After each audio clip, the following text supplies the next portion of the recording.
আমরা শুরু করে দিই আমাদের আজকে যে লেকচার ছিল।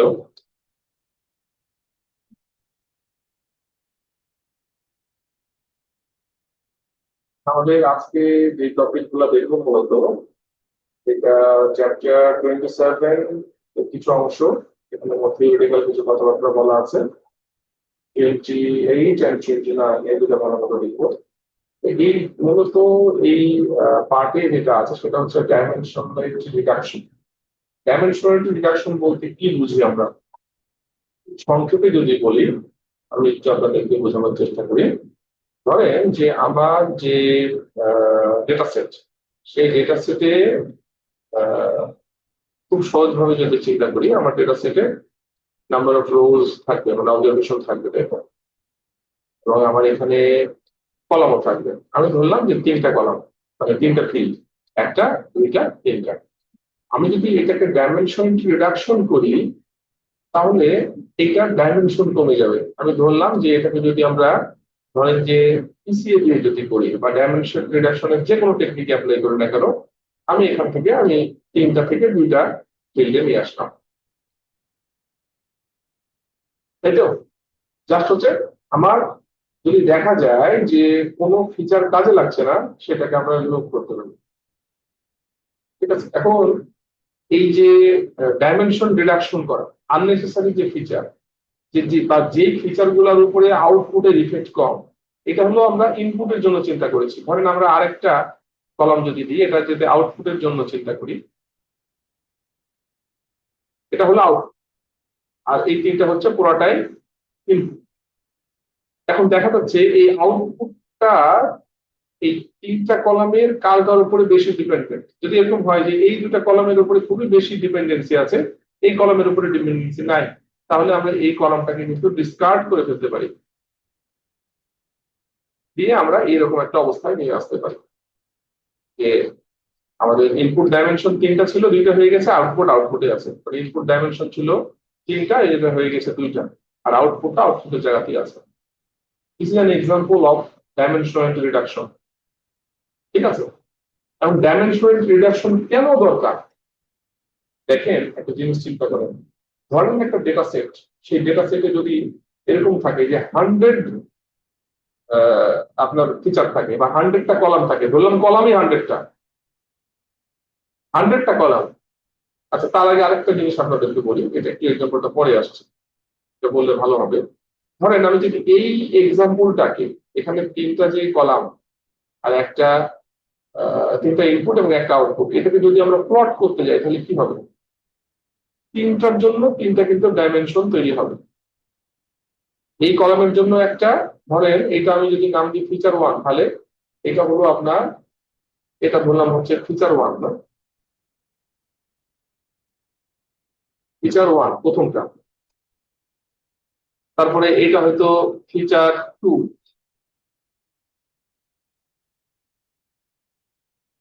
এটা হয়তো আমি দিলাম ফিচার থ্রি, আর এটা হচ্ছে আউটপুট। ঠিক আছে, তো এই এখানে যে ডাইমেনশনটা হবে, এই প্রথম ডাইমেনশন ধরেন এটা, তাহলে হচ্ছে ফিচার ওয়ান, এটা হচ্ছে ফিচার টু, এটা হচ্ছে ফিচার থ্রি। এরপরে এই তিনটা ডাইমেনশনের পার্সপেক্টিভে যে ভ্যালু আউটপুট, সেটা হয়তো আপনার হইলো হচ্ছে এরকম ভ্যালু আসবে। এই ভ্যালুটা কিন্তু তিনটা ডাইমেনশনের রেসপেক্টে, যদি আমরা গ্রাফিক্যালি রিপ্রেজেন্ট করি এরকম।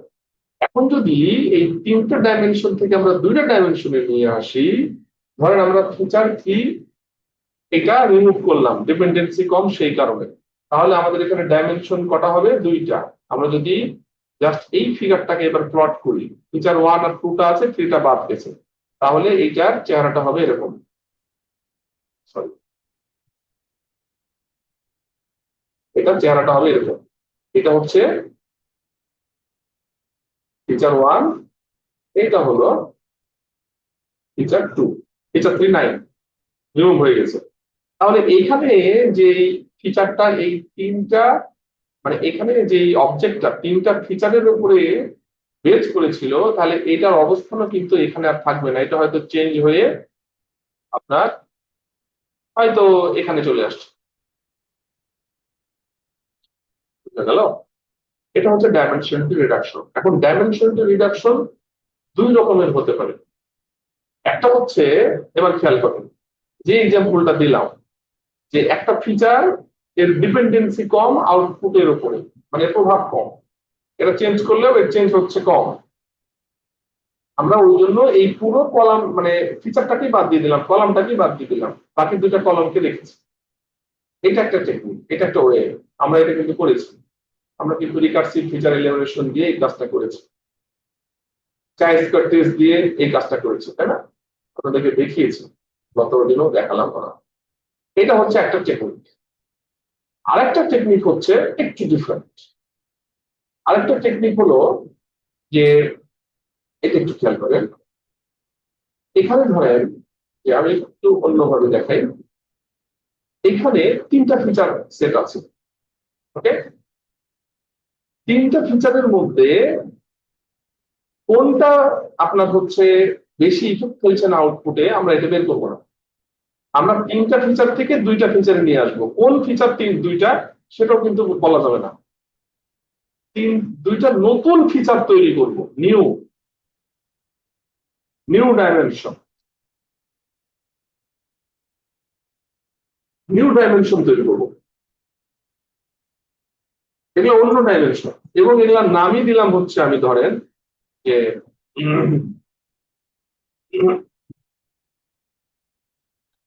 Dimension one, sorry, dimension one, আর এটা হচ্ছে ডাইমেনশন টু। এটা পুরাটা নতুন ডাইমেনশন। এই ডাইমেনশন গুলা আগের মতো না, একবারে নতুন ডাইমেনশনে কাজ করবে। এরকম না যে ওই ফিচারটা বাদ দিয়ে বাকি দুটো এক্স্যাক্টলি সেম, এখানে কিন্তু তা না, এখানে ডাইমেনশনই আলাদা। এবং এখানে ধরেন যে এটা ছিল তো আমাদের, এটা এইটার জন্য এখন ফিগারটা এরকম হতে পারে, দুইটা নতুন ডাইমেনশন কাজ করছে। এটা হচ্ছে আমার ডাইমেনশন ওয়ান, আর এটা হচ্ছে ডাইমেনশন টু। এবং এই ভ্যালুটা এখানে নাই, এটা ডেফিনেটলি চেঞ্জ হয়ে অন্য কোথাও চলে যাবে। তো এটা এটা হলো আরেকটা টেকনিক। এটা একটা টেকনিক, এটা একটা টেকনিক। আমি কি বোঝাতে পারলাম? এই দুইটা টেকনিক নিয়েই আমরা কথাবার্তা বলবো। আমাদের এখানে যেই দুইটা চ্যাপ্টার নিয়ে কথাবার্তা বলা আছে, এটা হচ্ছে এরকম।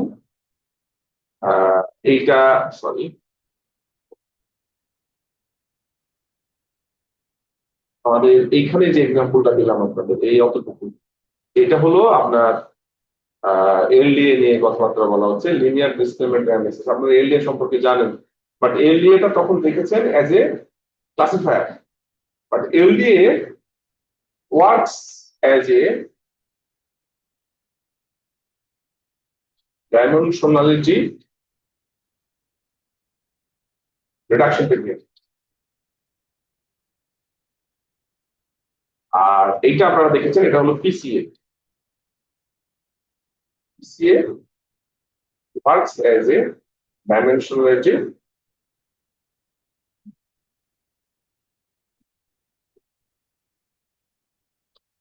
রিডাকশন। এই দুইটা কাজ করে, তবে এলডিএ কাজ করে এইভাবে, আর পিসিএ কাজ করে এইভাবে। ঠিক আছে? এই দুইটা টেকনিক নিয়েই মূলত আমাদের চ্যাপ্টার 28 আর 29, ইয়েস 28 29, আর 27 নম্বর যে চ্যাপ্টার, এইটা, এইটা হচ্ছে মোটামুটি আমি যেগুলো বললাম সেগুলা নিয়েও কিছু থিওরিটিক্যাল কথাবার্তা বলছি। আমি যেটা বলেছি ওটা দেখলেও মোটামুটি হয়ে গেল। দেখে আমি একটু বলি এখানে। তো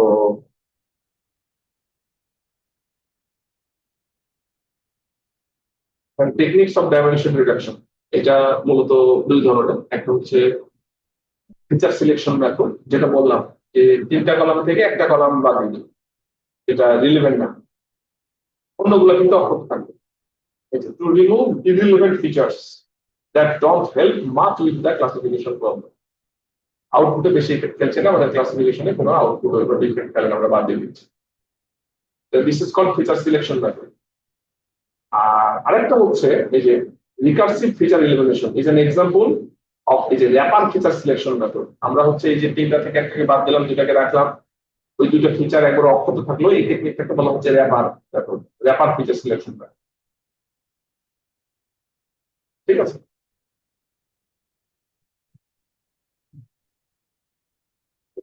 আরেকটা হচ্ছে এই যে এখানে আমরা চাই স্কোয়ার টেস্ট, পিয়ারসন কোরিলেশন, এভাবে করেও হচ্ছে আরেকটা মেথডে কাজ করতে পারি, সেটা হচ্ছে এই যে ফিল্টার মেথড বলা।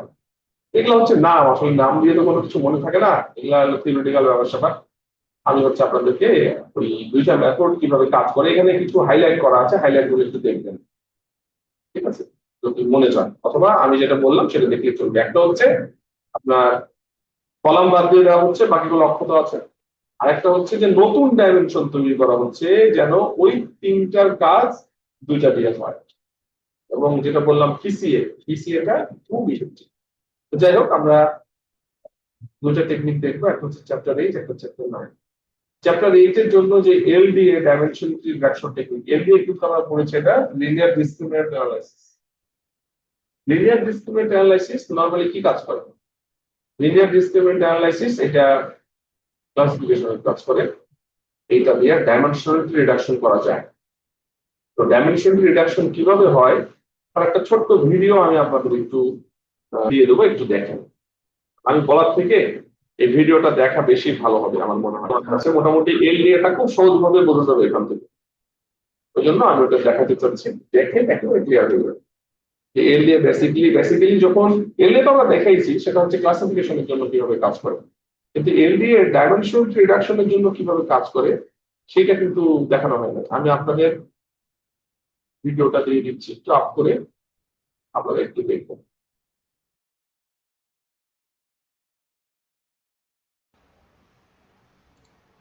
So suppose we want to perform the tumor classification, and if we plot the data on a 2D graph where the data is classified into 2 categories. The blue category is the benign tumor category and the red category is the malignant tumor category. And the data belonging to both the categories is basically in the form of clusters. So we have basically 2 clusters, and there is a variance of the cluster, or basically it is basically the representative of the size of that cluster. And we can clearly see that there is a significant difference between the 2 clusters. Okay.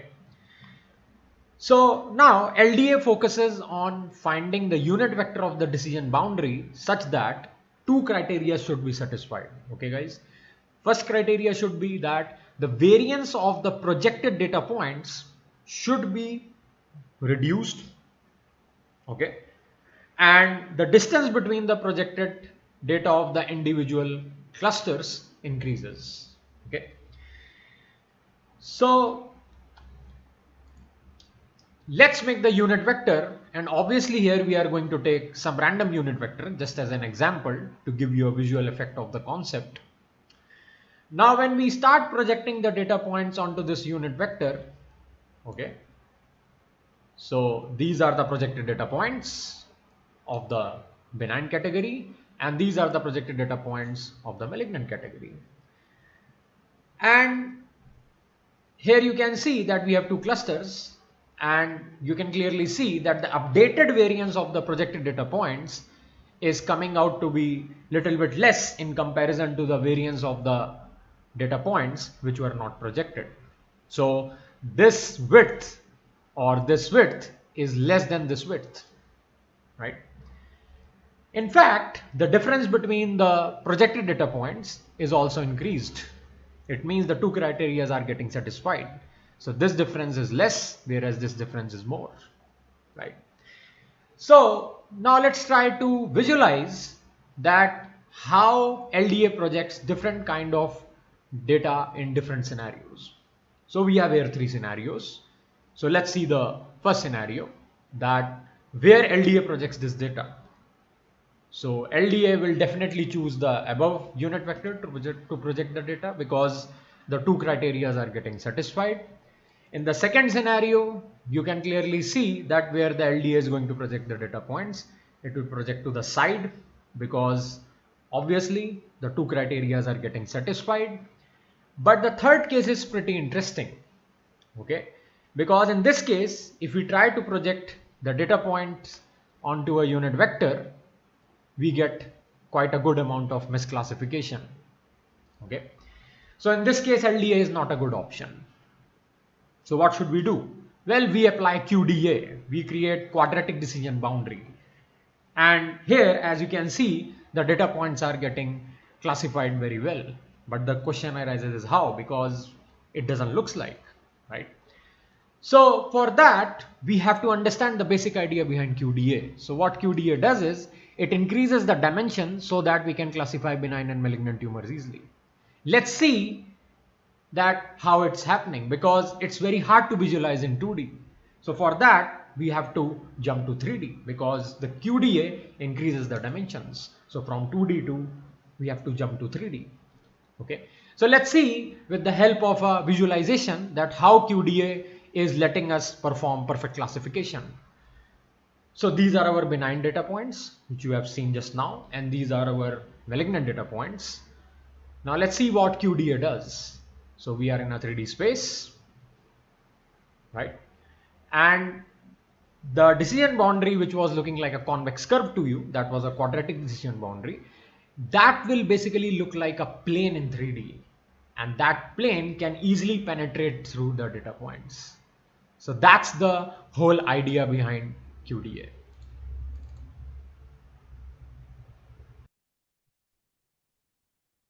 বুঝতে পেরেছেন কি?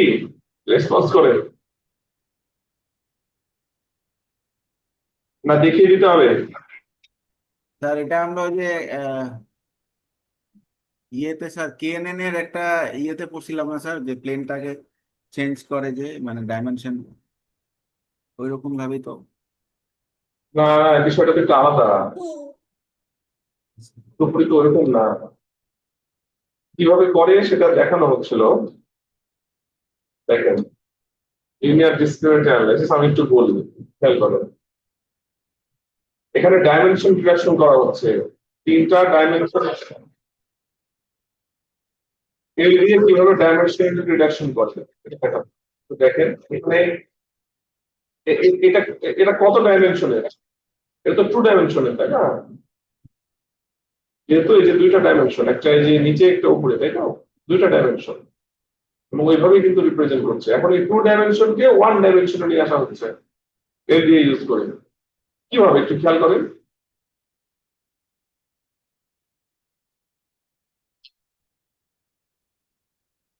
দেখেন, দেখানোর দরকার নেই, আমি দেখতে দেখতে এই তো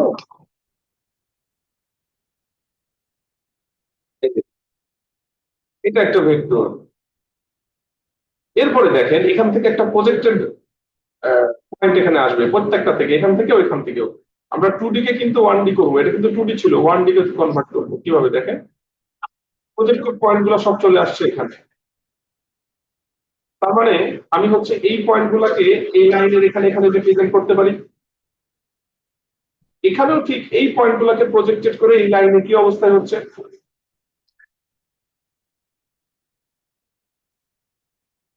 এরপরে এটা কিন্তু 1 ডাইমেনশনে চলে আসলো না, এটাকে আমি এখানে এখানে একটা লাইনের উপরে চলে আসলো না।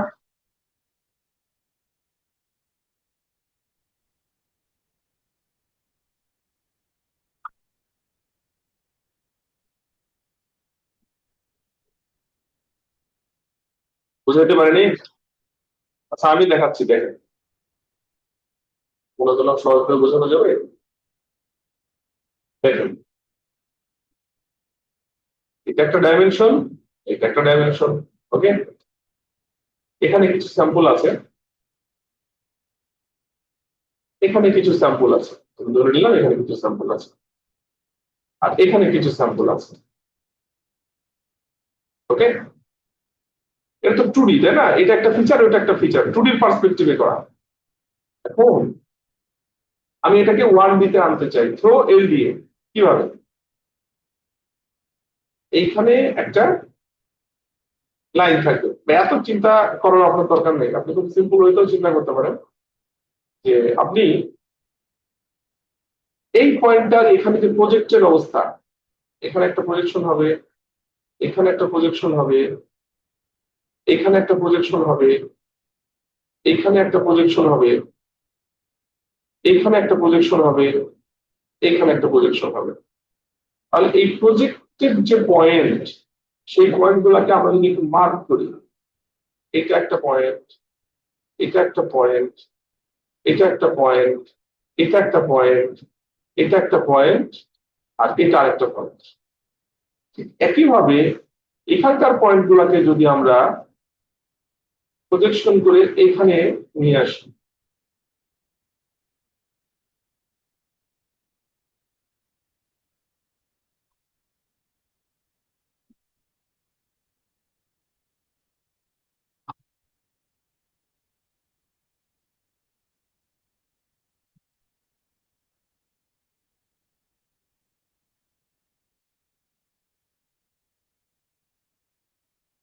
ঠিক আছে? এরপরে আপনি দেখেন আমরা এইটা এখন একটা একটা ফিচারে চলে আসলো না? এটা তো একটা ফিচার ছিল ডাইমেনশনে, ফিচার 1। এইটা হচ্ছে আরেকটা ফিচার, ফিচার 2। আমরা যখন প্রজেক্টেড করব তখন এই যে একটা ফিচারে চলে আসলো না?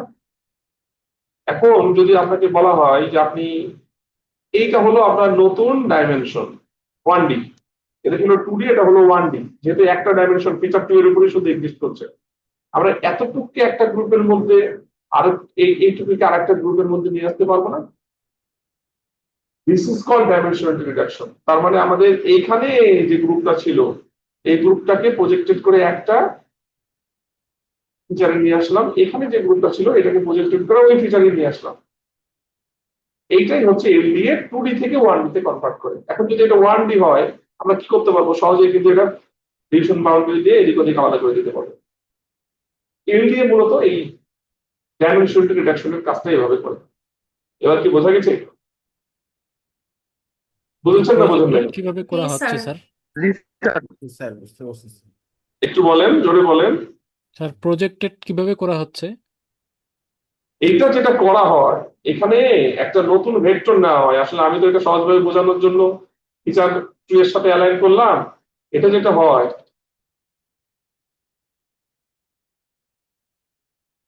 তো নতুন ভেক্টর এখানে ডেভেলপ করা হয়।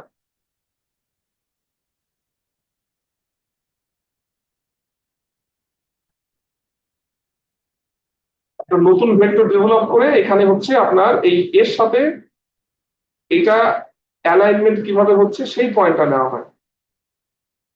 এই যখন আমি এই পয়েন্টে নিব, তখন তো হচ্ছে আমার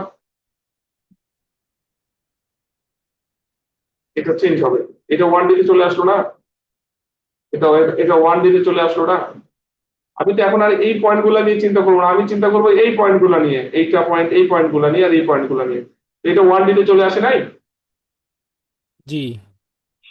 এটাই তো সিম্পল। LDA এর টেকনিকটা হচ্ছে এটা, এইভাবে কাজ করো। আপনাদের এই বইতে এটা বলা নাই, এটা শুধুমাত্র আপনার হলো code দেওয়া আছে কিভাবে আমরা ইমপ্লিমেন্ট করবো LDA টা। ভেতরে কাজ কিভাবে হচ্ছে সেটা আমি একটা এক্সাম্পল হালকাভাবে দিয়ে আপনাদের দেখালাম। আর এইখানে হচ্ছে আমরা কোডিং এ চলে আসবো এখন, যে LDA দিয়ে কিভাবে আমরা ডাইমেনশন রিডাকশন করতে পারি। এটার জন্য আহ, আমাদের যে কাজগুলা সেটা একটু দেখাই। এই যে এটা, দেখেন। এখানে যেটা বলা হচ্ছে যে ডেটা সেটের উপরে আমরা লিনিয়ার ডিসক্রিমিনেন্ট অ্যানালাইসিস প্রথমে চালাবো, তারপরে হচ্ছে গসিয়ান নেই বায়াস চালাবো, চালিয়ে রেজাল্ট গুলো দেখবো যে কি হচ্ছে। দেখেন আমি কোডটাকে সরাসরি নিয়ে যাই আপনাদের, আপনারা তো অনেক কিছু করে ফেলেছেন, শিখে ফেলেছেন। এখন এইটা দেখেন, আমি এইটা একটু আপনাদের করবো, কাজ করতে সুবিধা।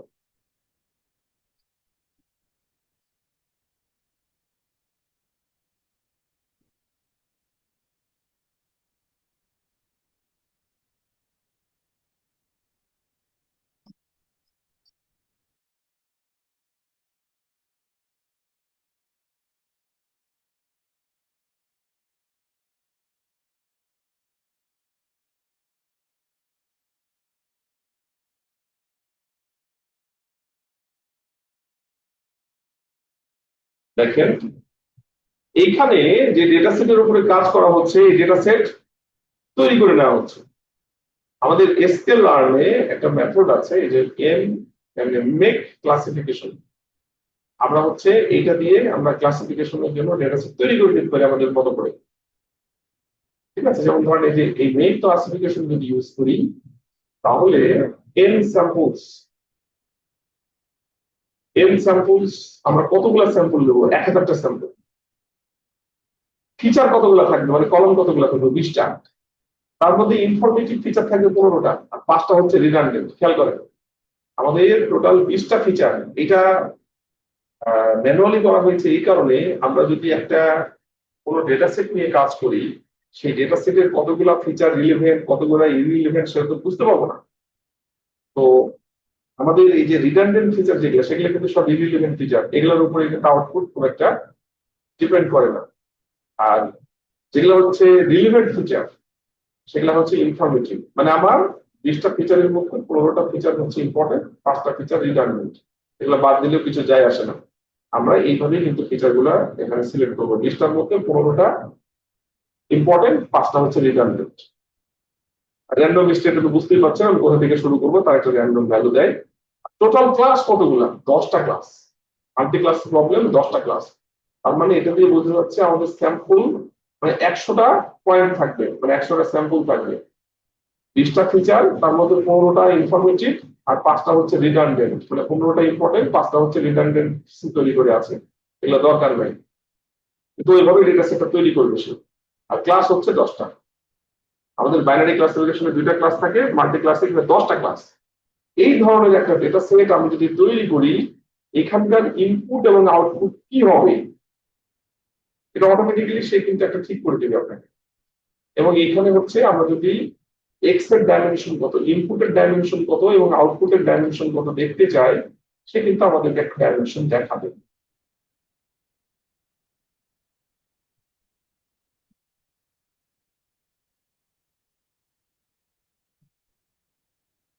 এক 1000টা ফিচার মানে 1000টা রো, 20টা কলাম, আর আউটপুটে শুধু 1000টা। বুঝতেই পারছেন, যেহেতু ক্লাস কি এই কোডটাকে বোঝা গেছে। এটা আমরা ডেটা সেট তৈরি করলাম। কোনো কোয়েরি থাকলে বলেন। কোয়েরি আছে? স্যার বুঝতে পারছি। জোরে বলেন, একটু স্যার জোরে বুঝতে বলেন। পারছি। আচ্ছা, এটা আমরা নিজেরা তৈরি করলাম যে আমরা এই ডাইমেনশনাল রিডাকশন হচ্ছে কিভাবে সেটা বোঝার জন্য। এরপরে আমরা হচ্ছে code লিখব।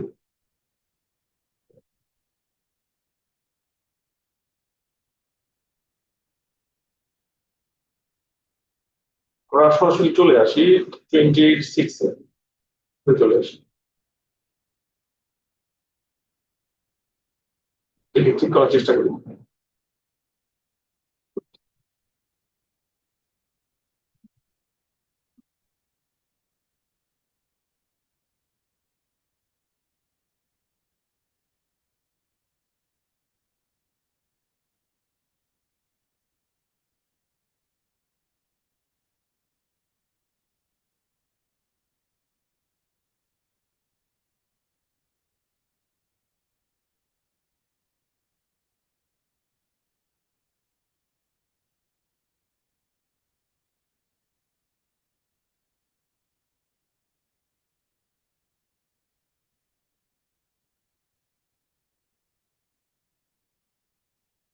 এটা দেখেন কি হলো, যদি দেখেন মেক ক্লাসিফিকেশন, এটা তো আমরা হচ্ছে ডেটা সেট তৈরি করলাম, তার জন্য ক্রস ভ্যালিউজ তো আপনারা জানেন। রিপিটেড স্টে ফিল্ড K4, এটা আজকে বলবো। আজকে যেহেতু মোটামুটি বলা শুরু হয়েছে, একটু পরে বলি, শেষের দিকে বলবো। এটা K4 মূলত কিছুটা ভেরিয়েটেড K4 ভেরিয়েশন আছে। পাইপলাইন, আমরা এখানে পাইপলাইন ইউজ করব। মানে প্রথমে লিনিয়ার ডিসপ্লেসমেন্ট অ্যানালাইসিস করব, মানে ডাইমেনশন রিডাকশন করব। তারপরে হচ্ছে আমরা ক্লাসিফিকেশন অ্যালগরিদম গসিয়ান নেইবারস চালাবো। এরপরে লিনিয়ার ডিসক্রিমিনেন্ট অ্যানালাইসিস, এটা হচ্ছে আমাদের ডাইমেনশন রিডাকশনের জন্য ইউজ করব। আর গসিয়ান নেইবারসটা আমরা হচ্ছে ক্লাসিফিকেশনের জন্য ইউজ করব। এখানে দেখেন এলডিএ এটা কিন্তু আমরা ক্লাসিফিকেশনের জন্য ইউজ করি, কিন্তু এখানে ক্লাসিফিকেশনের জন্য ইউজ করবো না, এখানে কিন্তু ডেফিনেটলি ডাইমেনশন রিডাকশনের জন্য ইউজ করি। আর গসিয়ান নেই ব্যাস এটা আমরা ক্লাসিফিকেশনের জন্য ইউজ করি। ওকে, এরপরে হচ্ছে আমরা ক্লাসিফিকেশনের যে ডেটা সেট সেটা তৈরি করলাম, এটা হচ্ছে ইনপুট, এটা হচ্ছে আউটপুট। এরপরে দেখেন আমরা পাইপলাইন চালাবো, তাই না? পাইপলাইনের মধ্যে আছে স্টেপস। স্টেপের প্রথমে আছে লিনিয়ার ডিসক্রিমিনেন্ট অ্যানালাইসিস, এবং সেইখানে আমরা কম্পোনেন্ট দিয়েছি কয়টা? 5টা। 20টা থেকে কটা? 5টাতে আসবে। 20টা থেকে 5টাতে আসবে। তারপরে গসিয়ান নেই ব্যাস। ঠিক আছে? আচ্ছা, এরপরে আমরা হচ্ছে সিভি রিপিটেড রিস্ট্রিক্টেড কে ফোল্ড। আমি এটা চেঞ্জ করলাম না আজকে, আজকে এটা দেখাবো, তো এটা থেকে যাকে পাবে সমস্যা নেই, ওটা দেখাচ্ছি একটু ধৈর্য ধরে। রিপিটেড রিস্ট্রিক্টেড কে ফোল্ড, আপনি মনে করেন কে ফোল্ড, আমরা এখানে 10টা স্প্লিট করেছি। স্প্লিট করে আমরা হচ্ছে যে ক্রস ভ্যালিস করে যে রেজাল্ট মডেল, মানে এই যে পাইপলাইন, মানে প্রথমে এল দিয়ে তারপরে হচ্ছে গসিয়ান নেই ব্যাস, তারপরে ইনপুট আউটপুট স্কোরিং হচ্ছে অ্যাকুরেসি ডিটারমাইন করবে, আর ক্রস ভ্যালিডেশন তো ক্রস ভ্যালিডেশন হিসেবে কাজ করবে। মানে রিপিটেড রিস্ট্রিক্টেড কে ফোল্ড কত ফোল্ড সেটা হবে। এরপরে যদি রেজাল্ট বের করি, আমাদের রেজাল্ট আসছে হচ্ছে এই যে 0.314, তো রান করি 314 রেজাল্ট আসছে। এটাকে যদি আমরা পার্সেন্টেজ দিয়ে রেজাল্ট করি, এদের কত আসছে দেখুন, এদের এই রেজাল্ট আসছে। আমরা এখানে কতগুলো ডাইমেনশন নিয়েছি বলেন তো? 5টা। আমাদের ডাইমেনশন ছিল কটা? 20টা, নিয়েছি 5টা। এই কোডটা কি বোঝা গেছে? স্যার ডাইমেনশন 5টা নিব কেন? এটাই তো কোশ্চেন। এমনি নিয়েছি, চেঞ্জ করে দেখাবো। ধরেন 5টা নিয়েছি, এমনি এমনি নিয়েছি 5টা। স্যার 5টা বলে ধরেন স্যার আমাদেরকে কেন বলে দিতে হবে যে 5টা ডাইমেনশন নিব না আরো বেশি নিতে? আমরা তো কাজই করছি ডাইমেনশন রিডাকশন নিয়ে। হ্যাঁ স্যার, সেটা তো ঠিক আমরা, আছে, মানে হ্যাঁ ঠিক মডেল আছে, আমরা নিজে 5টা থেকে। বলবো না, আচ্ছা, হ্যাঁ আমরা টেস্ট করে বলবো কটা। ঠিক আছে, থামেন আর তুমি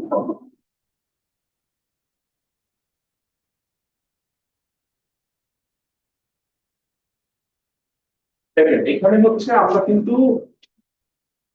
ডাইমেনশন এটা এমনি দাম ডাটা দিয়েছি, এমনি দেখালাম যে 5টাতে কি হচ্ছে, কিন্তু আমাদেরকে বলে দিতে হবে কটা ডাইমেনশন নেব। আমরা একটা নিতে পারি, 20টাও নিয়ে করতে পারি। আমরা ভ্যারি করে দেখাবো যে কত ডাইমেনশনে কেমন রেজাল্ট আসছে, তারপরে না যেটা ভালো হয় আমরা সিলেক্ট করবো, তাই না? এই কোডটাকে বুঝছেন কি? দেখেন আমি পরে আসি, তারপরে ক্লিয়ার হয়ে যাবে। কোডটা বুঝছেন? কোনো কোয়েরি আছে? এখানে শুধু একটাই দেখার বিষয়, আমরা প্রথমে ডাইমেনশন রিডাকশন করছি এলডিএ দিয়ে, তারপরে হচ্ছে আমরা গসিয়ান মেইন ব্যাস দিয়ে কাজ করছি। এখানে ডাইমেনশন রিডাকশন মানে 20টা ফিচার থেকে 5টা ফিচার নিয়ে আসলাম, এবং আমাদের এখানে মাথায় রাখতে হবে 20টা ফিচারের মধ্যে 15টা ইম্পর্টেন্ট, 5টা ইম্পর্টেন্ট না। এটা রিডান্ডেন্ট, এই 15টা থেকে তৈরি করা হয়েছে 5টা, বোঝেন? এইভাবে কিন্তু ডেটা সেট তৈরি করা, কিন্তু আমরা টোটাল 20টার মধ্যে 5টা নিয়েছি। এর পরের কোডটা দেখেন, এখানে বলা হচ্ছে এবার যে আমাদের ওখানে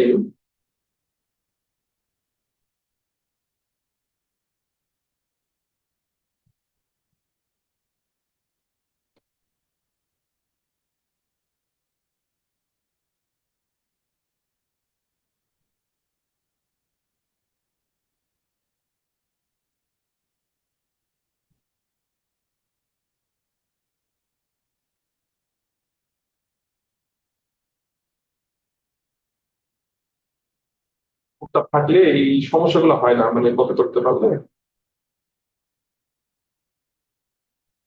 আচ্ছা অন্য জায়গায়।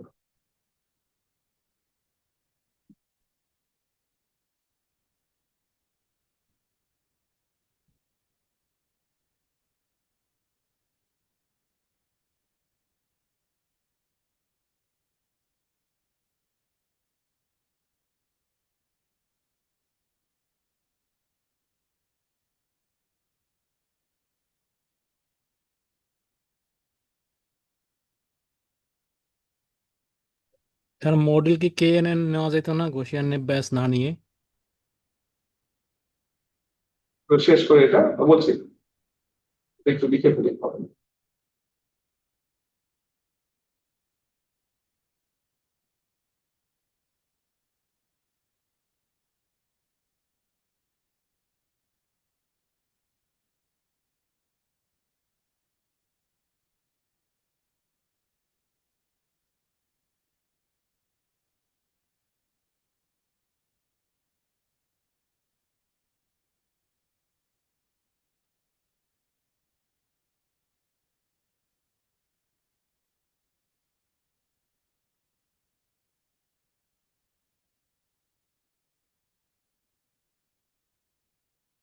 দেখে নিন ঠিকঠাক আছে কি একটু দেখে নিন, তারপরে আলোচনা করছে।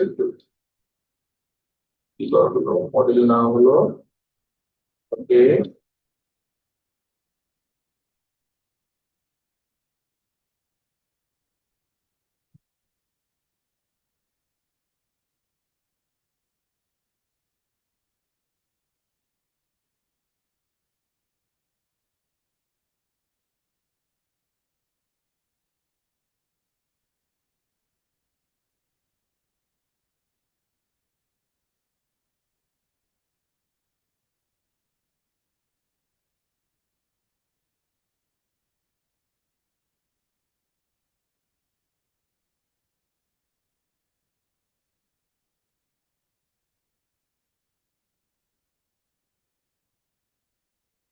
যাতে কোথাও গন্ডগোল ঘটেছে, ইন্ডেন্টেশনের গন্ডগোল, এই কারণে সবগুলা দিচ্ছে না।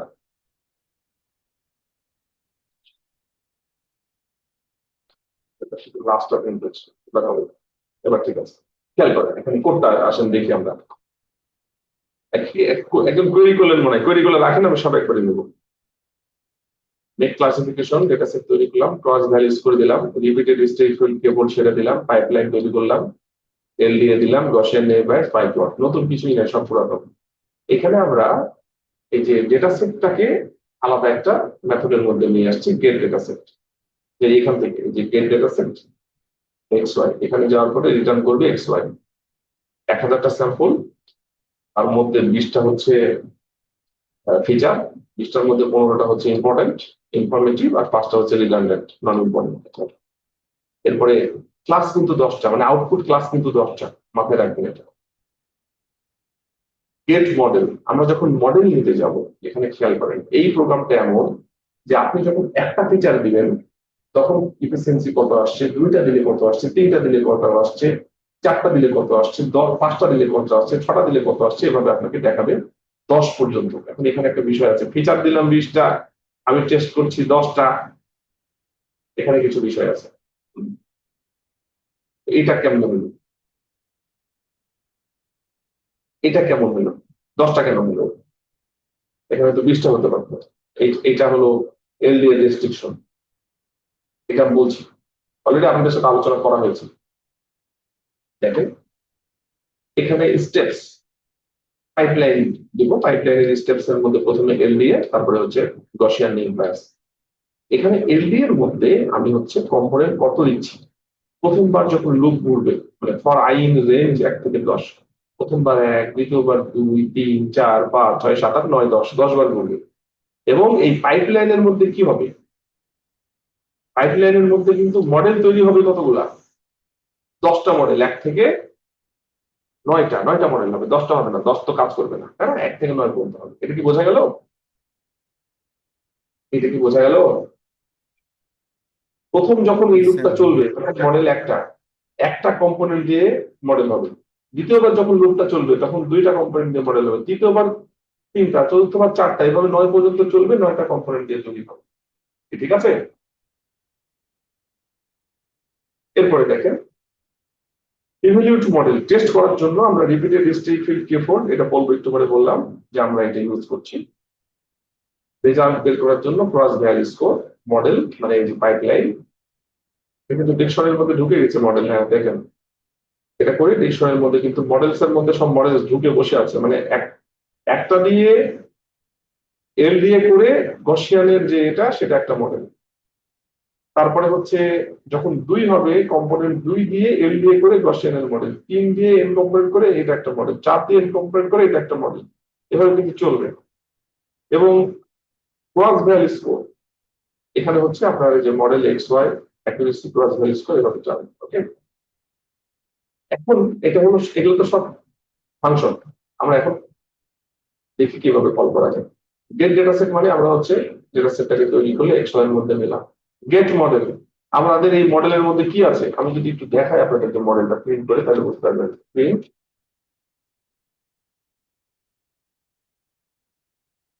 মডেলস, দেখেন তো এই যে মডেলস এর মধ্যে কি আছে, মডেলস এর মধ্যে পাইপলাইনের মধ্যে প্রথমে আছে এলডি এর কম্পোনেন্ট একটা, তারপরে গসিয়ান নেই বায়াস, ঠিক আছে। তারপরে হচ্ছে এলডি এর কম্পোনেন্ট 2 নম্বর যে লুপটা চললো, এটার জন্য পাইপলাইনে এলডি এর কম্পোনেন্ট হচ্ছে 2টা, তারপরে নেই বায়াস, তারপরে 3টা, তারপরে নেই বায়াস, 4টা নেই বায়াস, 5টা, এভাবে 1 থেকে 9 পর্যন্ত যেটা বললাম। কি বোঝা গেল? এর মডেলের মধ্যে পুরাটা এরকম আছে, ঠিক আছে। এখন আমাদের রেজাল্ট আমরা তৈরি করব। আমরা এখানে 2টা লিস্ট তৈরি করেছি, একটা রেজাল্ট, একটা নেম। এরপরে for name model in models item, প্রথমে নাম আসবে, নাম আসবে মানে হচ্ছে এটা কত কম্পোনেন্ট নিয়ে সেটা আসবে। আর দ্বিতীয়তে আসবে হচ্ছে আপনার হচ্ছে এই যে এলডিএ কম্পোনেন্ট 1, তারপরে গসিয়ান নেম বায়াস, তারপরে LDA component 2, Gaussian name bias, এইভাবে আসবে, মানে একটা একটা করে বাড়বে। এখন যদি আমরা ইভ্যালুয়েট মডেল করি, তাহলে এই যে মডেল, এই মডেলের মধ্যে এক্স ওয়াই, এটা করে আপনার যে রেজাল্ট, সেই রেজাল্টটা স্কোরের মধ্যে থাকবে। এখন এই যে একটা করে লুপ তৈরি হচ্ছে, আর এই যে রেজাল্ট বের হচ্ছে, এখানে হলো স্কোর আর এখানে হলো নেম। আপনি যদি নেম আর স্কোরটা প্রিন্ট করেন, তাহলে আমাদের এখানে কি আসবে দেখেন তো। এটা হচ্ছে নেম, মানে একটা কম্পোনেন্ট দিয়ে আমাদের ইফিসিয়েন্সি হচ্ছে 18.2%, 2টা কম্পোনেন্ট দিয়ে 23, 3টা কম্পোনেন্ট দিয়ে 26.73, 4টা, 5টা, 6টা, 7টা, 8টা, 9টা কম্পোনেন্ট দিয়ে আসছে 35.8। এই যে 5টা দিয়ে আসছিল কত, 31.4, মিলে বুঝা গেল? আমরা এখানে 9টা না, 9টা কম্পোনেন্ট দিয়ে দেখা, এখানে দেখা যাচ্ছে 9 সব থেকে ভালো, আপনাকে 9 দিয়ে করতে হবে। এতটুকু কি বোঝা গেছে? স্যার কম্পোনেন্ট বাড়াই দিলে তো রেজাল্ট বেশি আসতেছে। আর বাড়ানো যাবে না, 9-এর উপরে বাড়ানো যাবে না। এটা বলছি, এটা এটা এটা খুব ইম্পর্টেন্ট পয়েন্ট, এটা বলছি। কম্পোনেন্ট বাড়লে বেশি আসছে, তাই বলে সবসময় বেশি আসবে এটা বলা যাবে না। দেখেন তো, আমি এখানে যদি এমন করি, আমি ফিচার দিলাম হচ্ছে দেখেন আরেকটা এক্সাম্পল দিই। আমি ফিচার দিলাম, ধরেন আরেকটা করি, আমি ফিচার দিলাম হচ্ছে 7টা, এর মধ্যে রিলিভেন্ট হচ্ছে 4টা, ইনফরমেটিভ 4টা, আর নন ইনফরমেটিভ 3টা। এই 2টা যোগ করে কিন্তু এটা আবার হতে হবে, নাহলে যদি কাজ করবে না। 4 আর 3 মিলে 7। এরপরে দেখেন তো এটা কি কাজ করবে আসলে, দেখেন তো কি করে। এখানে আমরা হচ্ছে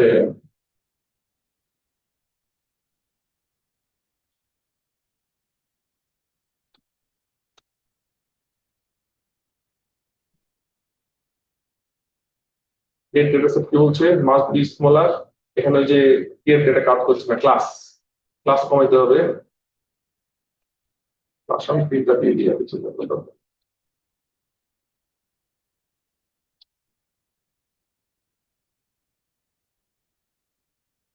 n component cannot be larger than, এখানে একটা রেস্ট্রিকশন আছে আসলে, আমি বলছি আমাকে।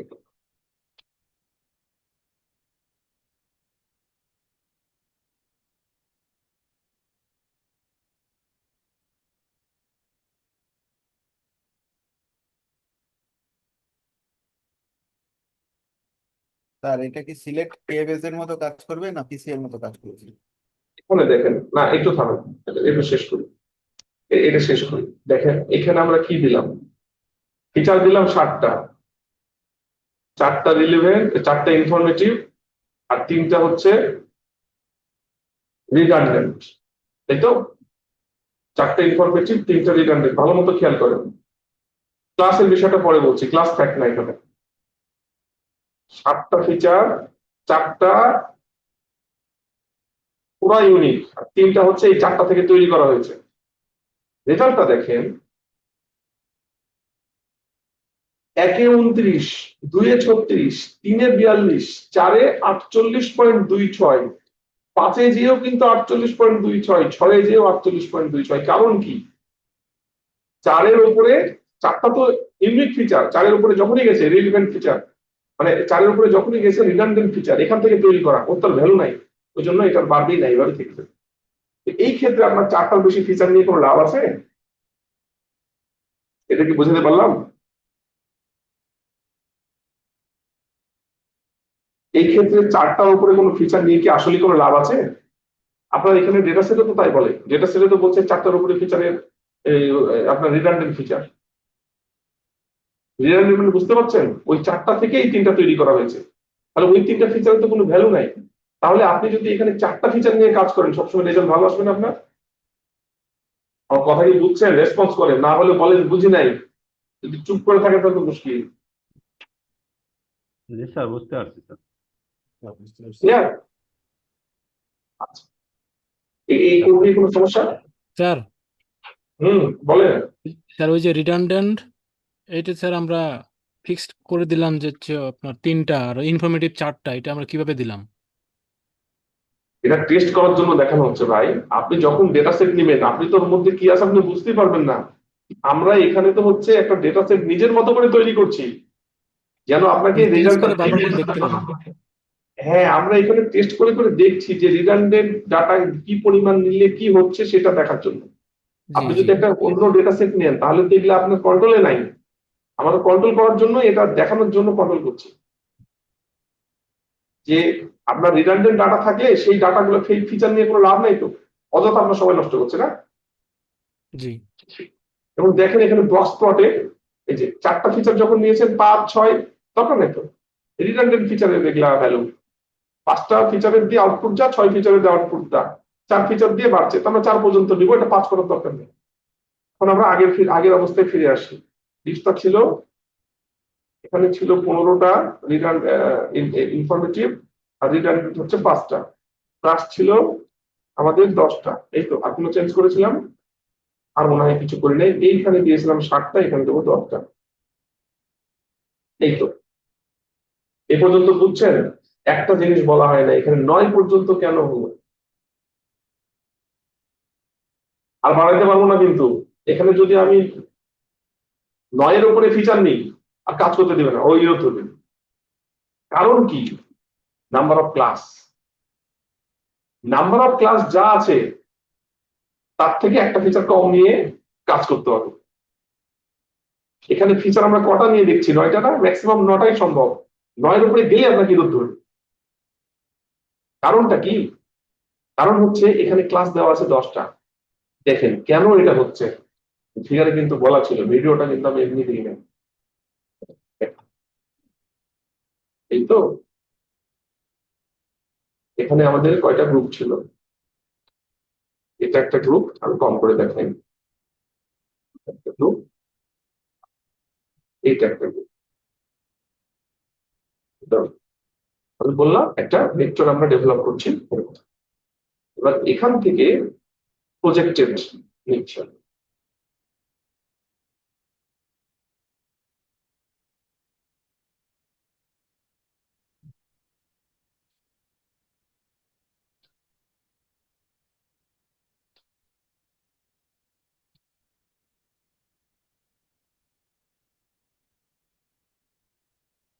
ঠিক আছে, দেখেন তো এখান থেকে কোনো উত্তর পান কি এটার?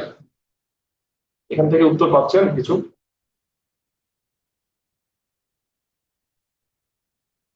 জি স্যার, ওয়ান ডাইমেনশনাল চেঞ্জ হলো। 2 থেকে 1 ডাইমেনশনালে আসছে। নাম্বার অফ ক্লাসের সাথে ফিচারের কি কোনো সম্পর্ক আছে? ফিচার কিন্তু এখানে 2টা, আর নাম্বার অফ ক্লাস কটা ছিল? 2টা। এগুলো কিন্তু ফিচার, তাই না? এগুলো তো ফিচারের বাউন্ডারি, আর এগুলো হচ্ছে ক্লাসের বাউন্ডারি, তাই না? এইটা হচ্ছে ক্লাসের বাউন্ডারি। 2টা ক্লাস, ফিচারও 2টা। এখন যদি এখানে ক্লাস বেড়ে যায়, এখানে যদি ক্লাস বেড়ে যায়, তাহলে আপনি কি সবগুলো ফিচার নিয়ে কাজ করতে পারবেন? ক্লাস বেড়ে গেলে আপনার সবগুলো ফিচার নিয়ে কাজ করা যাবে না। যতগুলা ক্লাস আছে তার থেকে একটা কম নিয়ে কাজ করতে হবে। এটা কেন? একটু চিন্তা করেন তো, চিন্তা করে আগে বলে দাও কেন হচ্ছে এটা। এখানে যে প্রজেক্টেড লাইনটা আমরা তৈরি করছি, সেই লাইনটা আপনার এই এখান থেকে যে প্রজেক্টেড পয়েন্টটা তৈরি হচ্ছে সেই লাইনে আপনার এই পয়েন্টগুলো দিচ্ছে, তাই না? এখানে 2টা থেকে একটা ফিচার হলো না? নাম্বার অফ ক্লাস কটা ছিল? 2টা। নাম্বার অফ ক্লাস 2টা, দুইটা নাম্বার অফ ক্লাস 2টা। আর এখানে আমাদের ডাইমেনশন কততে আসছে? একই। 1 হ্যাঁ, একটা কম। ঠিক আপনি যখন হচ্ছে ক্লাস থেকে ডাইমেনশনে নিয়ে যাবেন, আপনার ফিচার যতগুলো আছে সেটা ফ্যাক্ট না, আপনার ফ্যাক্ট হচ্ছে এখানে যতগুলো ক্লাস আছে তার থেকে এক কম হয়ে ফিচার আসবে। মানে আমার এখানে আছে 20টা ফিচার, তার মধ্যে ইনফরমেটিভ 15টা, আর রিডান্ডেন্ট হচ্ছে 5টা। আমার ক্লাস যেহেতু 10টা আছে, আমি 9টার বেশি ফিচার নিয়ে কাজ করতে পারবো না। এটা এলডি এর রেস্ট্রিকশন। এর যে কাজের ধারা, এই কাজের ধারাতেই এই লিমিটেশনসটা করা। It is the limitations of LD, dimension reduction. এখানে ক্লাস যদি থাকবে যদি 10টা, এখানে আপনার গ্রুপটা চলবে 9টা, মানে 9টা ফিচার নিয়ে কাজ করতে পারবেন। যদি এখানে 12টা ক্লাস থাকতো তাহলে আপনি 11টা নিয়ে কাজ করতে পারতেন। এখানে যদি আপনার 16টা থাকতো আপনি 15টা ফিচার নিয়ে কাজ করতে পারবেন।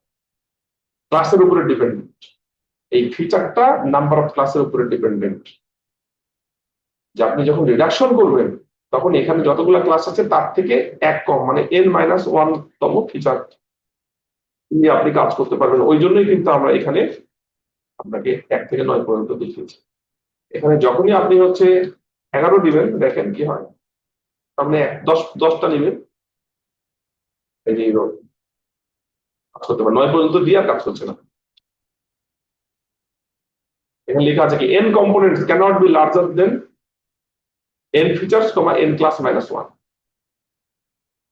বোঝা গেল যে n class minus 1 10টা যদি আছে 5টা নিয়ে কাজ করতে পারে। আপনি স্টেপ মনে রাখবেন যে হচ্ছে ক্লাসের বেশি কাজ করার সুযোগ নেই, ক্লাসে যা আছে তার থেকে একটা কম নিয়ে কাজ করতে হবে।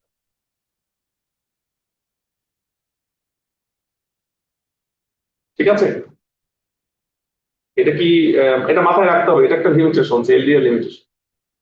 এ যেভাবে তৈরি হয়েছে, এর যে ম্যাথমেটিক্যাল অবস্থা, এর যে কাজের প্রসিডিউর, এই প্রসিডিউরে এটাও লিমিটেশন ডিটারমাইন করে। ঠিক আছে? এখন বলেন আপনাদের এটা নিয়ে কোনো কোয়েরি আছে কিনা কোডিং নিয়ে? আমরা এখানে যেটা দেখানোর চেষ্টা করলাম সেটা হচ্ছে যে আমাদের সব থেকে ইম্পর্টেন্ট বিষয় হচ্ছে যে আমার ইম্পর্টেন্ট ফিচার, যেগুলো ইনফরমেটিভ ফিচার, সেগুলা যত বাড়বে তত ভালো। কিন্তু যেগুলা ফিচারের মধ্যে কোনো ইনফরমেশন নাই, রিপিটেড ফিচার, সেগুলা থেকে কোনো লাভ নাই, অতএব আমরা এগুলো বাদ দিতে পারি। এটা তো বুঝতে পারছেন? ঠিক আছে, ওইটাই আমরা এখানে দেখলাম। এরপরে দেখি কি বলে। আমরা তো এটা দেখলাম এখানে, তাই না? দেখেন এই যে এখানে দেখাচ্ছে, এখানে 9টা দেখাচ্ছে, এখানে ওই একই গ্রাফ 9 পর্যন্ত আস্তে আস্তে বাড়ছে। কিন্তু 9 উপরে যাওয়ার আমাদের সুযোগ নেই। কিন্তু আমরা যখনই হচ্ছে, আমি এখানে করা নাই যদিও, আমি যখনই দেখালাম আপনাদের যে 4টা যখন আমরা ইনফরমেটিভ রাখছি সে পর্যন্ত ঠিক আছে, কিন্তু যখন 4টার উপরে বাড়িয়ে দিচ্ছি সেগুলো তো রিডান্ডেন্ট। রিডান্ডেন্ট রেখে আসলে লাভ নেই, সেই ফিচার গুলো বাদ দেওয়াই ভালো, আননেসেসারি সময় নষ্ট, টাইম কমপ্লেক্সিটি বাড়বে। এখন এখানে আরেকটা বিষয় আছে, সেটা বলি যে আমরা তো আসলে লার্নিংটা দেখলাম, যখন টেস্টিং করব, টেস্টিং মানে একটা নতুন ডাটা দিব, খেয়াল করেন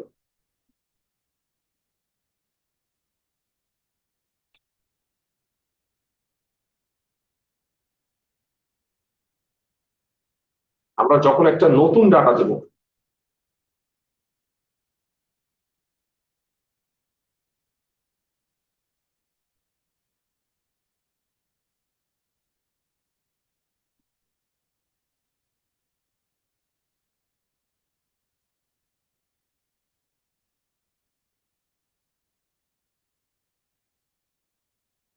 এই যে এটা দেখেন তো, এটা কিন্তু একটা নতুন ডাটা।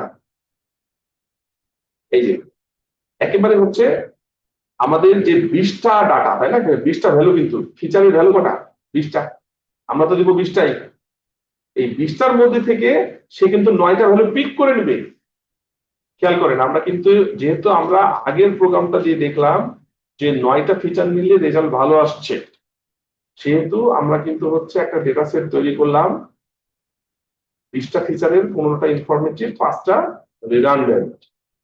এরপরে আমরা হচ্ছে পাইপলাইন তৈরি করলাম, প্রথমে এলডি এর 9টা কম্পোনেন্ট দিয়ে, তারপরে গসিয়ান মেপ বায়াস দিয়ে।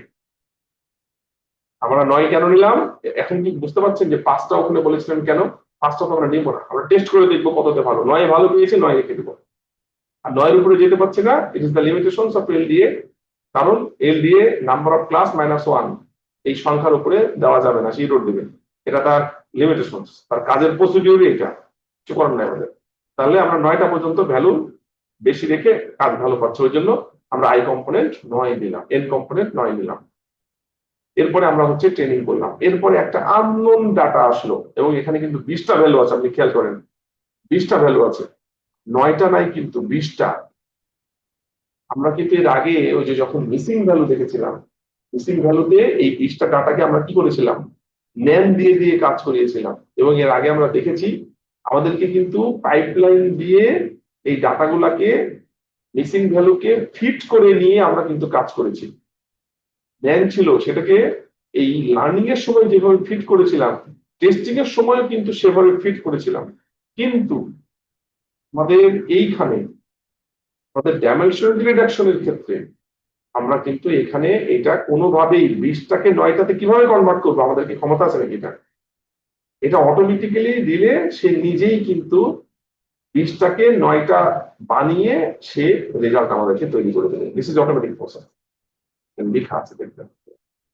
ইম্পর্টেন্টলি এখানে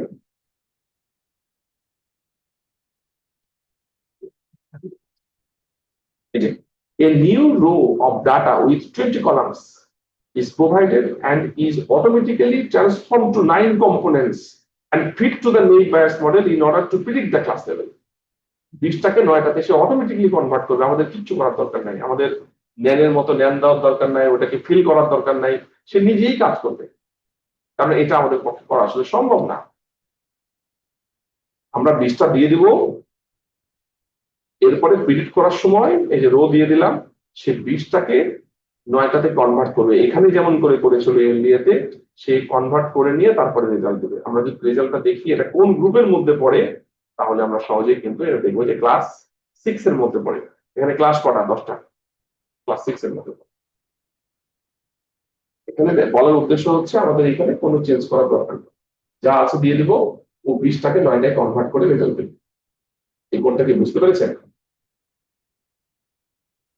কোনো কোয়েরি? কোনো কোয়েরি এ পর্যন্ত? স্যার একটা জিনিস সিলেক্ট কে বেস দিয়ে করা যায় তো না স্যার? হ্যাঁ, বলেন। স্যার এই জিনিসটা কি স্যার সিলেক্ট কে বেস দিয়ে করা যেত না স্যার? সিলেক্ট কে বেসড? হ্যাঁ, সিলেক্ট কে বেস দিয়ে যে আমরা আগে করতাম না না না না, সিলেক্ট কে বেসড অন্য জিনিস ভাই।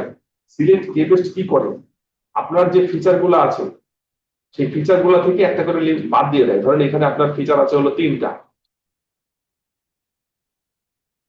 সিলেক্ট কে বেসডে 3টার মধ্যে আপনি চাচ্ছেন 2টা দিতে, তাহলে এই 2টা দিয়ে দিবেন, ধরলেন এটা বাদ দিয়ে দিবেন।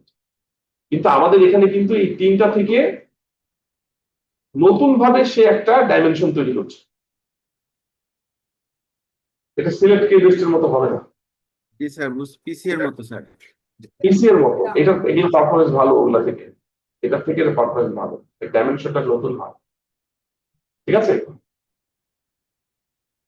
আর কোনো কোয়েরি আপনাদের কারো এটা নিয়ে? এটা একটু টেস্ট করো। স্যার আমি যখন ডেটা সেট দিয়ে দিব, তখন তো আমি জানি না যে আমার ওই ডেটা সেটের মধ্যে ইনফরমেটিভ ক্লাস ফিচার ক্লাস কয়টা, জানেন না, তখন জানেন না। স্যার সেটা কি মেশিন অটোমেটিকলি কাজ করবে? না, সেটার জন্যই তো আপনি এই প্রোগ্রামটা চালাবেন। এখানে আপনার ডেটা সেটটা লোড করে নেবেন, নিয়ে আপনি হচ্ছে 1 থেকে 9 পর্যন্ত চালাবেন, দেখবেন যে কোনটাই রেজাল্ট ভালো হচ্ছে, আপনি সেটা নিয়ে ফাইনালি এভাবে ফিট করে দেবেন। আচ্ছা, জি স্যার। কারণ এখানে তো আমরা ধরেন কন্ট্রোল করছি বোঝানোর জন্য, নাহলে আমরা ডেটা সেট নিয়ে কাজ করতেই পারতাম। ঠিক আছে, এটা তো এখানে রাখা যাবে না, এটা তো টেস্টের জন্য।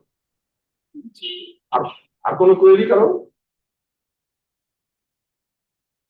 আমি এটা আপনাদেরকে আপাতত সেভ করে দিচ্ছি, এটা একটু টেস্ট করবো। কোনো কোয়েরি থাকলে বলেন, এত কম সময় দেখাটা কঠিন, এগুলো অ্যানালাইসিস করে করে দেখতে হবে, আমি যেভাবে দেখালাম।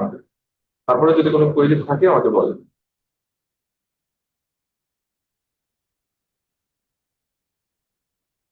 আছে কারো কোয়েরি? আচ্ছা, নাই মনে হয়, আমরা এটা শুরু করি। দেখেন, কোয়েরি থাকলে আমাকে পরে বলেন, অসুবিধা নাই। How to perform PCA dimensional reduction. আমাদের এই চ্যাপ্টারটা হচ্ছে পিসিএ, এটা খুবই popular, PCA dimensional reduction. PCA দিয়ে আমরা আসলে কিভাবে করতে পারি? Hi and welcome to Biostat Squid.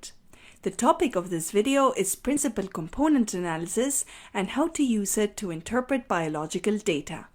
Let's dive in.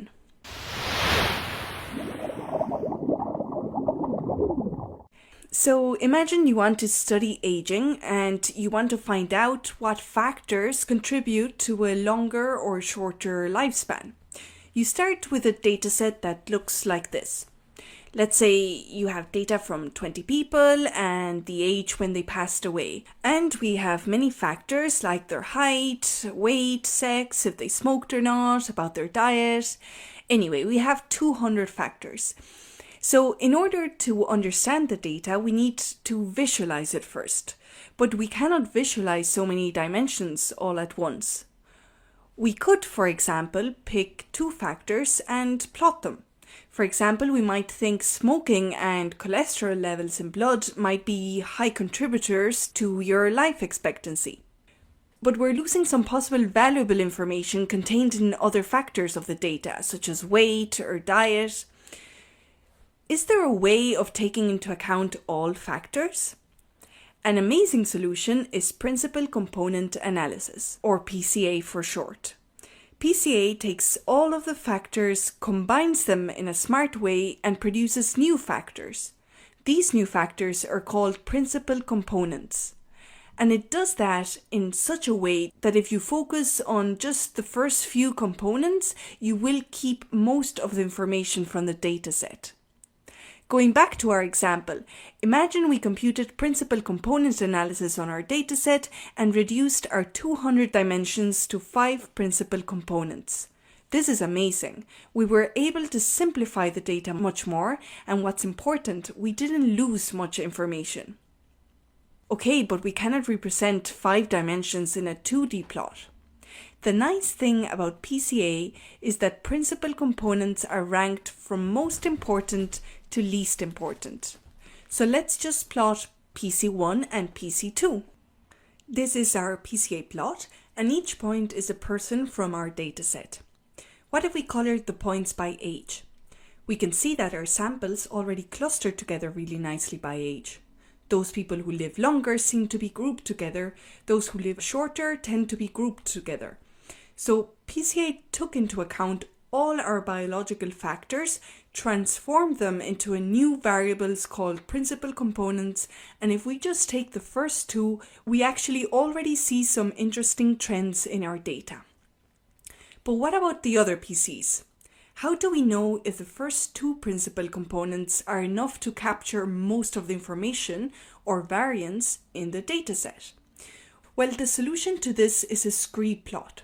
A scree plot tells you how much variance of the dataset, basically how much information, is explained with each principal component.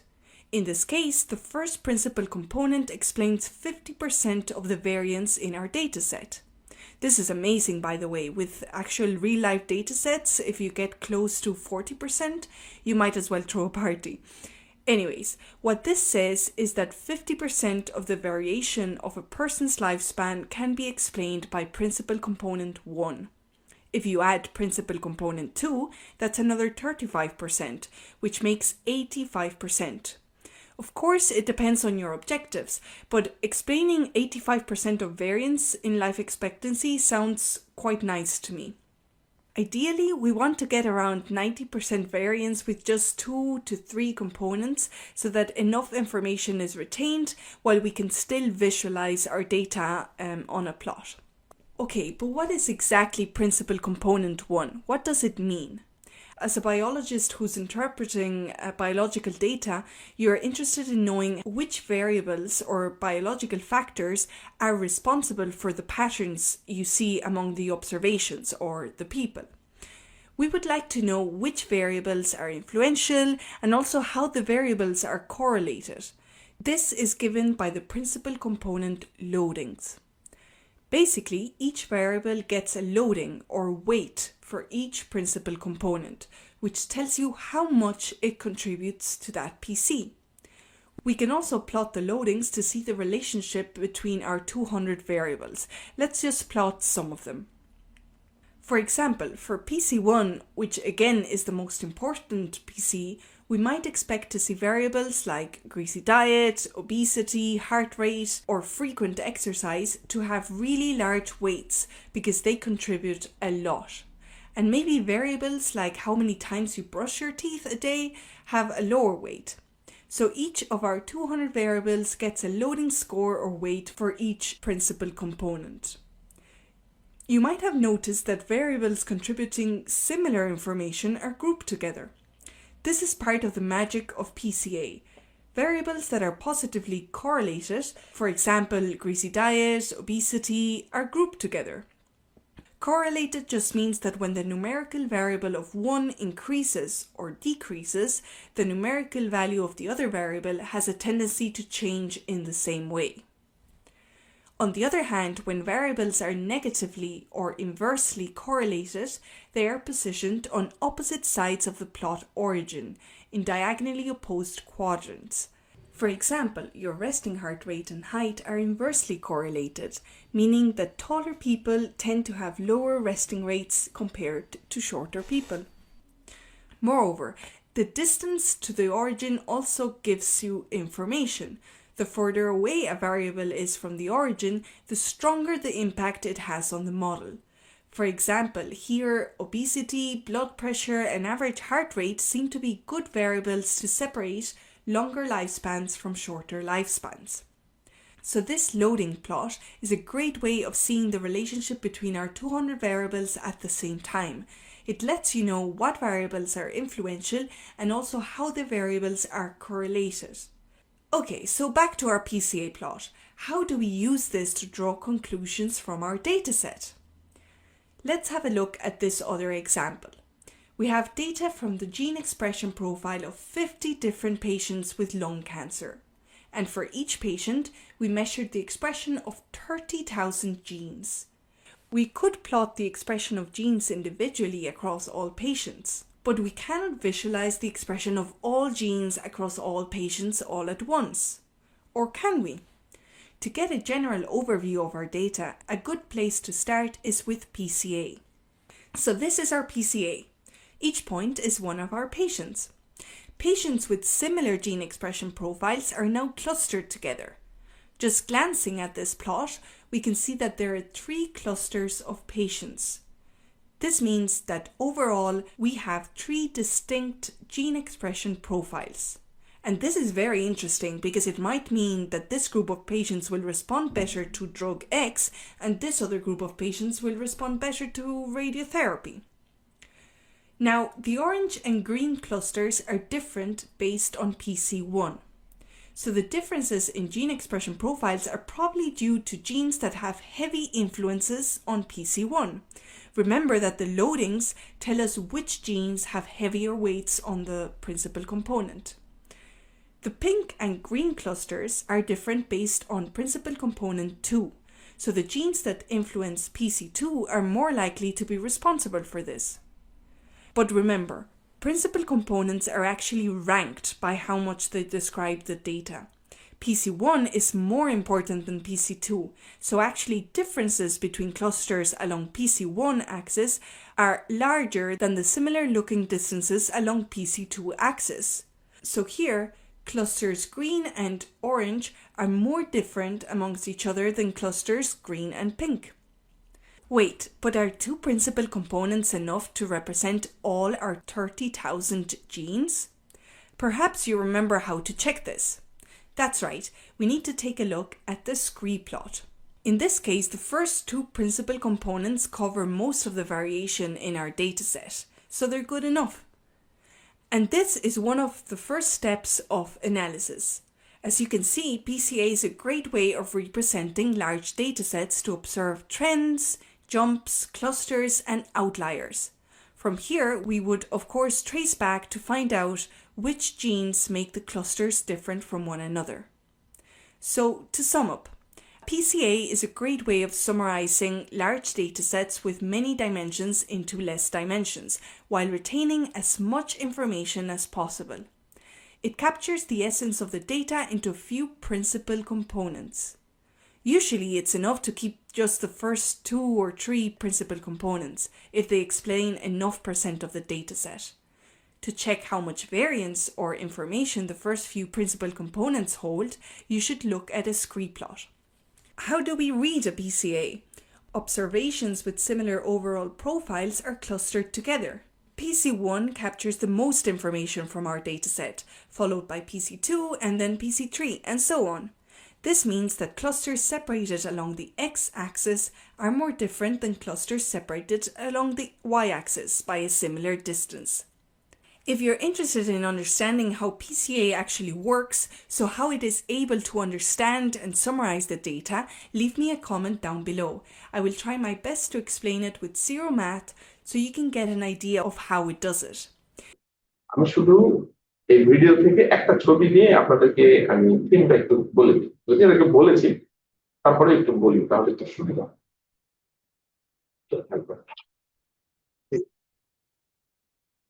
মানে খুব সহজেই বোঝা যাচ্ছে, ওই জন্য আমি ভিডিওটা দিয়েছি আপনাদের।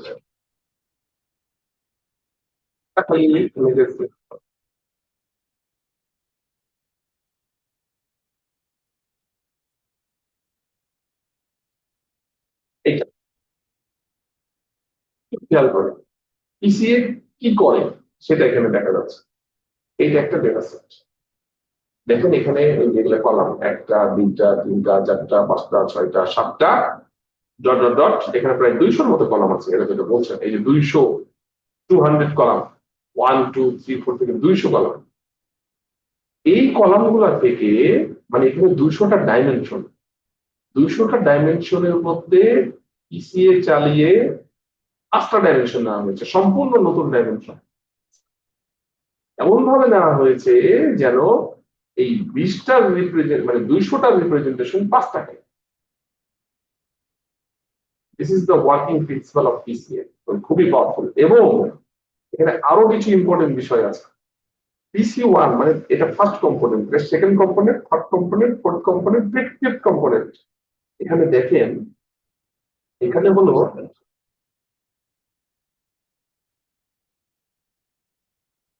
দেখেন 200 ফ্যাক্টরস ভেরিয়েবল, মানে 200টা কলাম, 200টা ফিচার, জাস্ট 5টা প্রিন্সিপাল কম্পোনেন্ট নেওয়া হয়েছে পিসিএ চালিয়ে।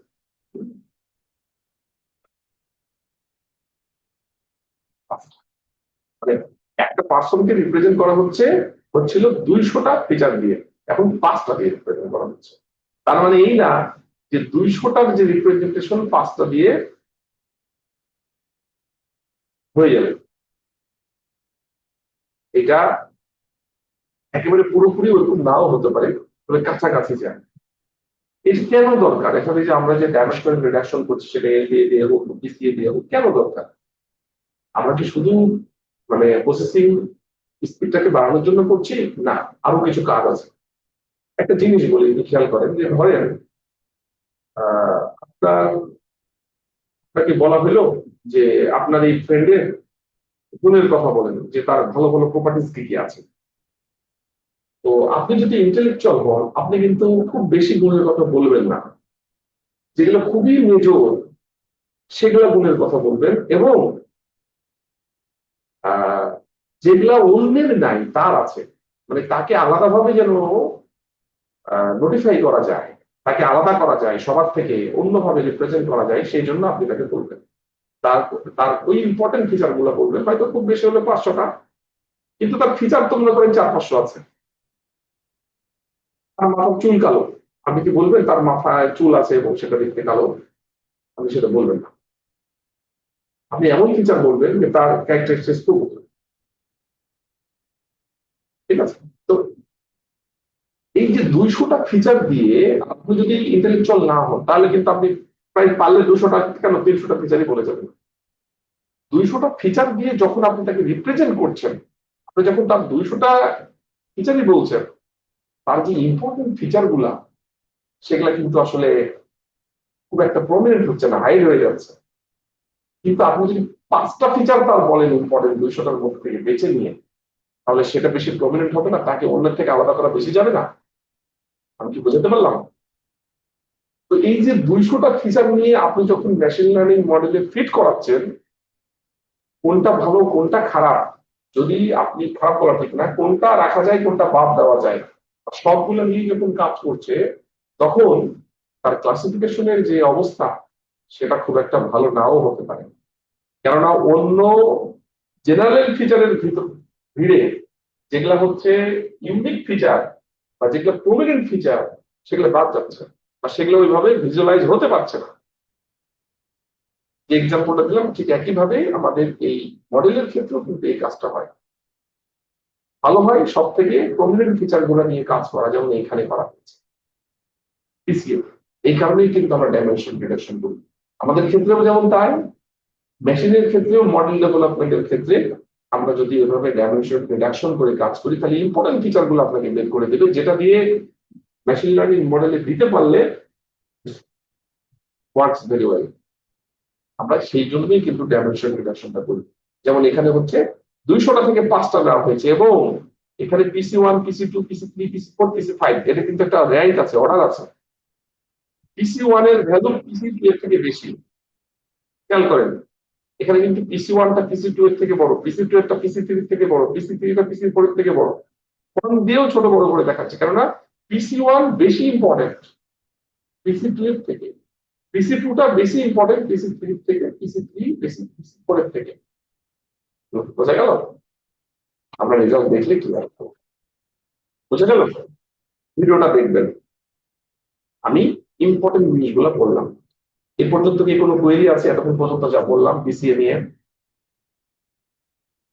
এখানে অনেক কিছু কথা আছে, আপনারা দেখবেন। আমি হচ্ছে আপনাদেরকে সরাসরি কোডে নিয়ে দেবো। এই কোড তো আমরা বললাম, তাই না? 100টা 1000টা স্যাম্পল, তার মধ্যে 20টা ফিচার, 15টা হচ্ছে ইম্পর্টেন্ট মানে ইনফরমেটিভ, 5টা হচ্ছে রিডান্ডেন্ট ফিচার। আমরা যদি শেপ দেখি তাহলে এভাবে দেখবো 1000টা স্যাম্পল, 20টা ফিচারের, আর 1000টা আউটপুট স্যাম্পল, ইনপুট আউটপুট। আমরা যদি এখন কোড রান করি, এবার পিসিএ দিয়ে রান করি,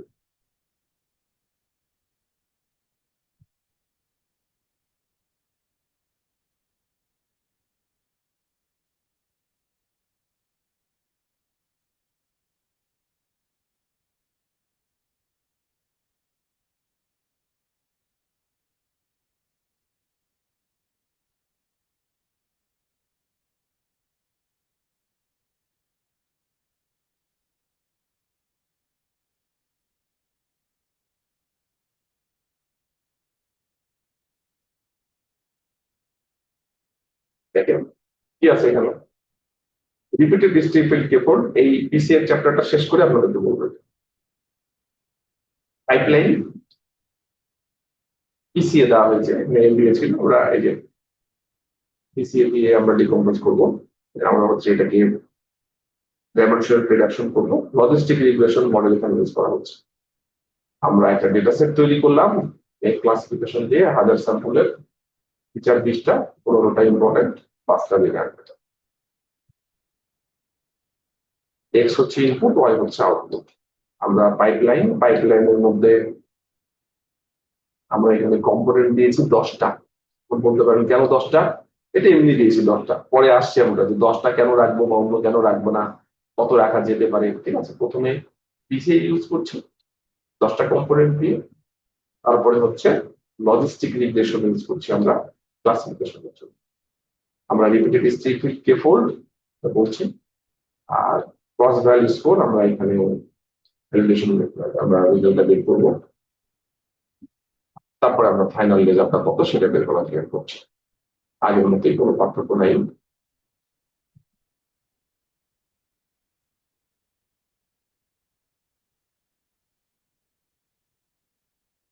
$81.56 এই কোড নিয়ে কারো কোনো সমস্যা? এই কোড নিয়ে কারো প্রবলেম আছে কারো? মনে হয় নাই, আশা করি নতুন কিছুই নাই, শুধু পিসিএ ইউজ করেছি। 10টা কম্পোনেন্ট দিয়ে, তাছাড়া আগের মতোই জাস্ট লাইক এলডিএ। এরপরে দেখেন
ডিস্ট্রিক্ট দেখেন, এখানে হচ্ছে সবই করলাম সব আগের মতো, পাইপলাইন দিলাম, প্রথমে পিসি অ্যাপ্লাই করব, তারপরে লজিস্টিক রিগ্রেশন চালাবো।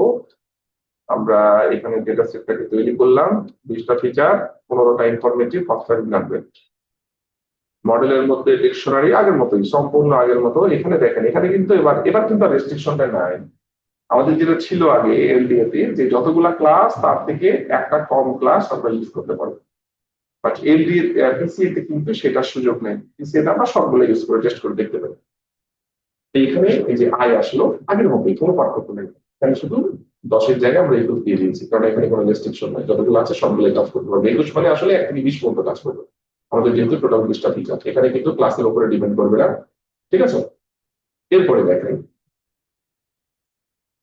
এখানে হলো আমার কম্পোনেন্ট একটা করে আসছে। প্রথমবার হচ্ছে একটা কম্পোনেন্ট দিয়ে লজিস্টিক রিগ্রেশন, দ্বিতীয়বার 2টা কম্পোনেন্ট দিয়ে লজিস্টিক রিগ্রেশন, তৃতীয়বার 3টা কম্পোনেন্ট দিয়ে লজিস্টিক রিগ্রেশন, এভাবে 1 থেকে 20 পর্যন্ত চলবে। তারপরে হচ্ছে আমরা রিপিটেড স্টেট ফিল্ড কেপোর্ট চালালাম, তারপরে ক্রস ভ্যালি স্কোর চালালাম।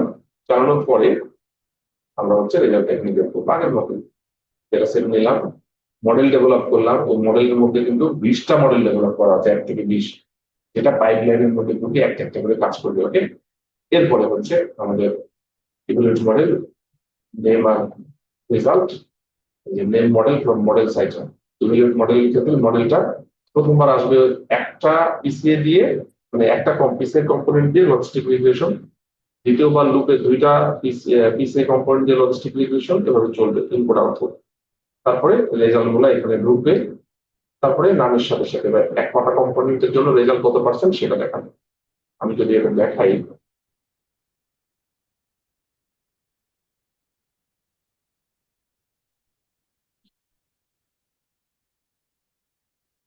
তাহলে আমরা রেজাল্টটা কি দেখতে পাচ্ছি একটু দেখুন তো। 20টার জন্য রেজাল্ট দিবে, কোনো ইন্টারেস্টিং রেজাল্ট দিবে।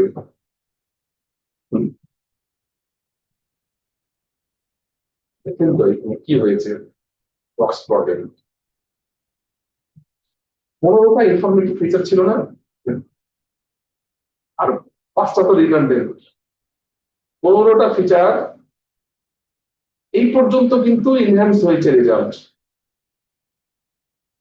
কিন্তু 15টার পরে যে রিডান্ডেন্ট ফিচার আর ইনহ্যান্স হয় নাই। এখান থেকে কি বোঝা যাচ্ছে, 15 পর্যন্তই যথেষ্ট।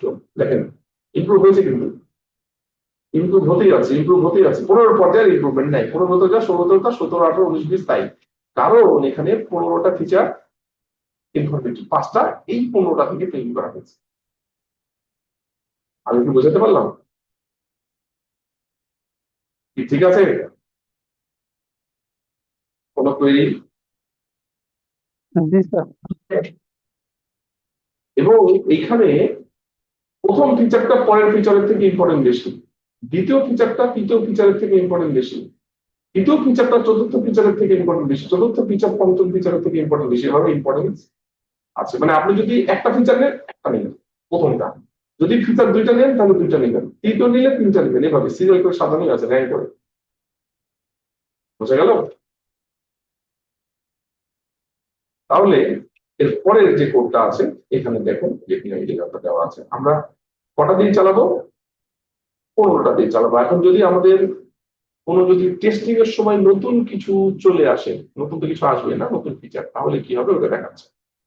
এর আগের মতন এটা অটোমেটিকলি সে কিন্তু কমিয়ে নেবে।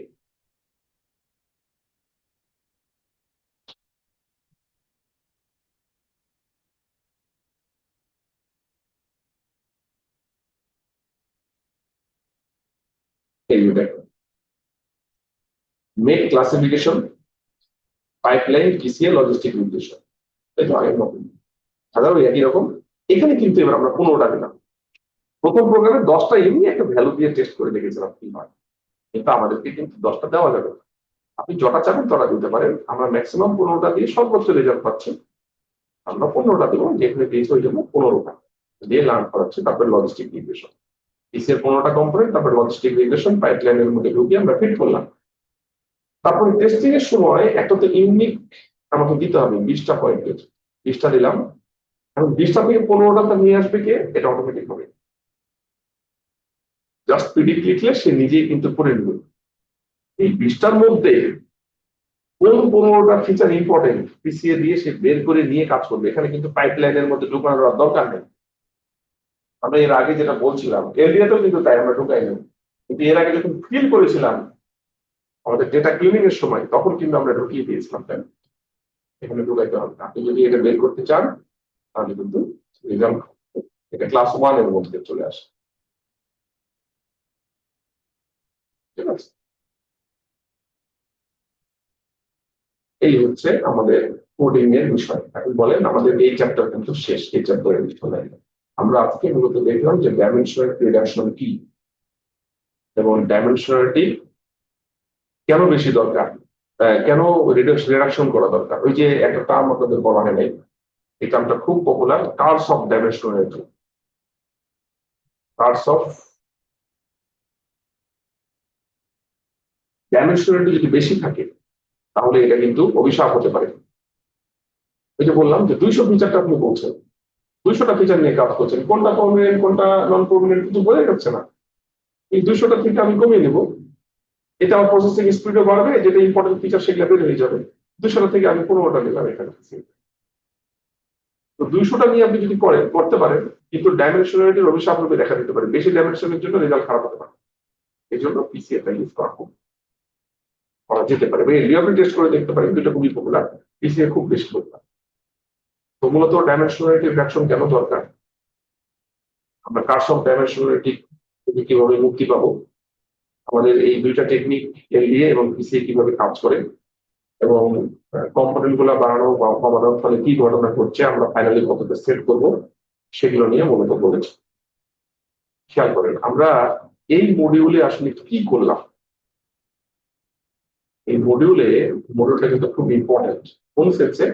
রেজাল্টকে আরো একটু এনহান্স করার জন্য। মেশিন লার্নিং এর যে মডেলগুলো সেটা সাধারণত খুব বেশি কিন্তু ভেরি করে না। আপনার 2-3% ভেরি করতে পারলে অনেক ক্ষেত্রে অনেক বেশি অ্যাডভান্টেজ পাওয়া যায় সেন্সিটিভ জায়গাগুলোর ক্ষেত্রে। তো আমরা যেটা প্রথমে করেছিলাম,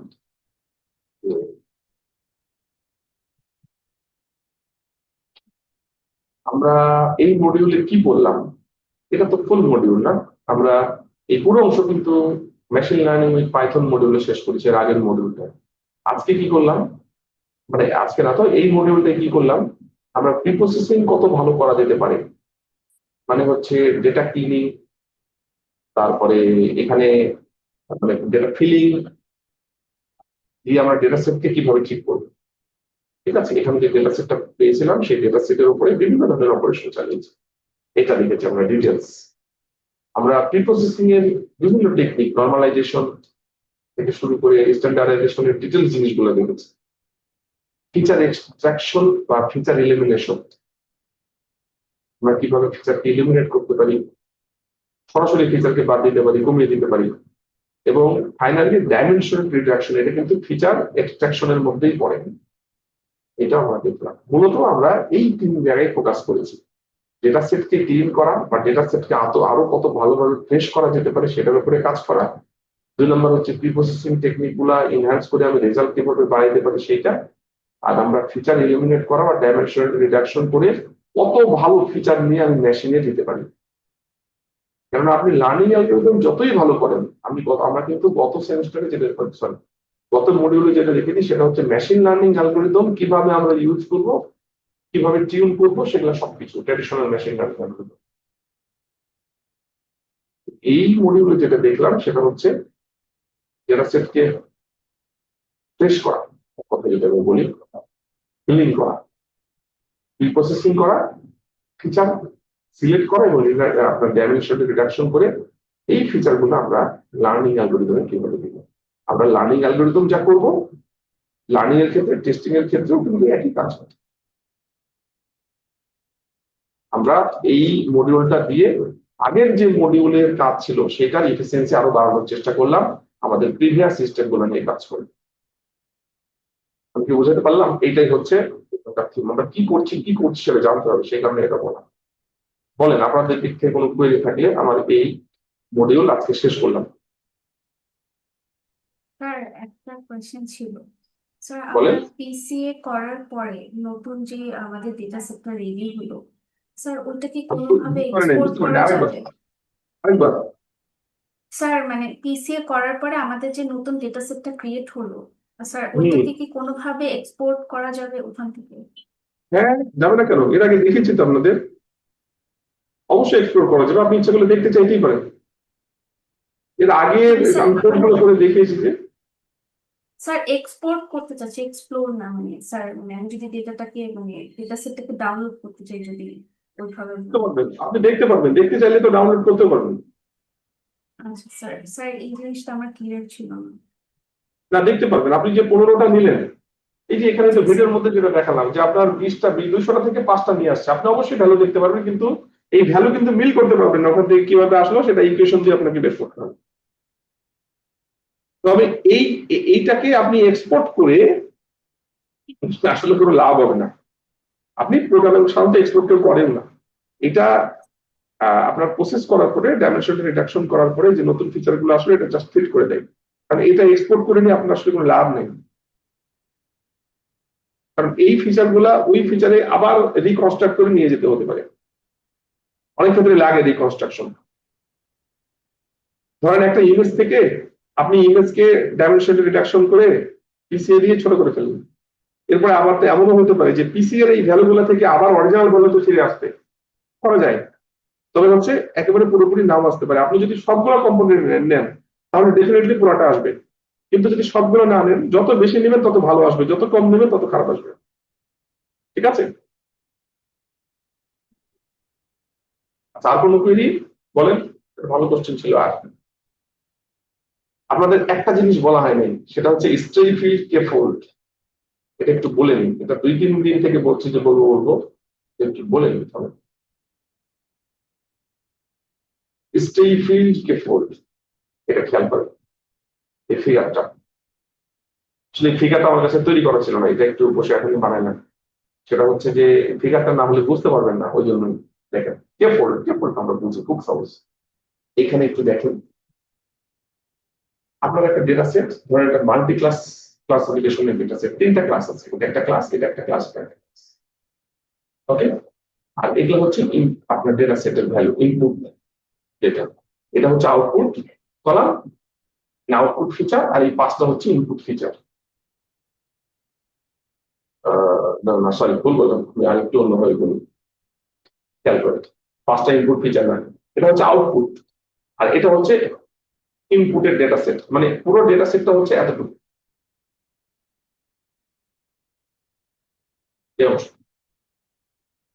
এটা হচ্ছে এই পুরোটা হচ্ছে ইনপুট। ইনপুটের প্রত্যেকটা ফিচারের জন্য কি থাকবে?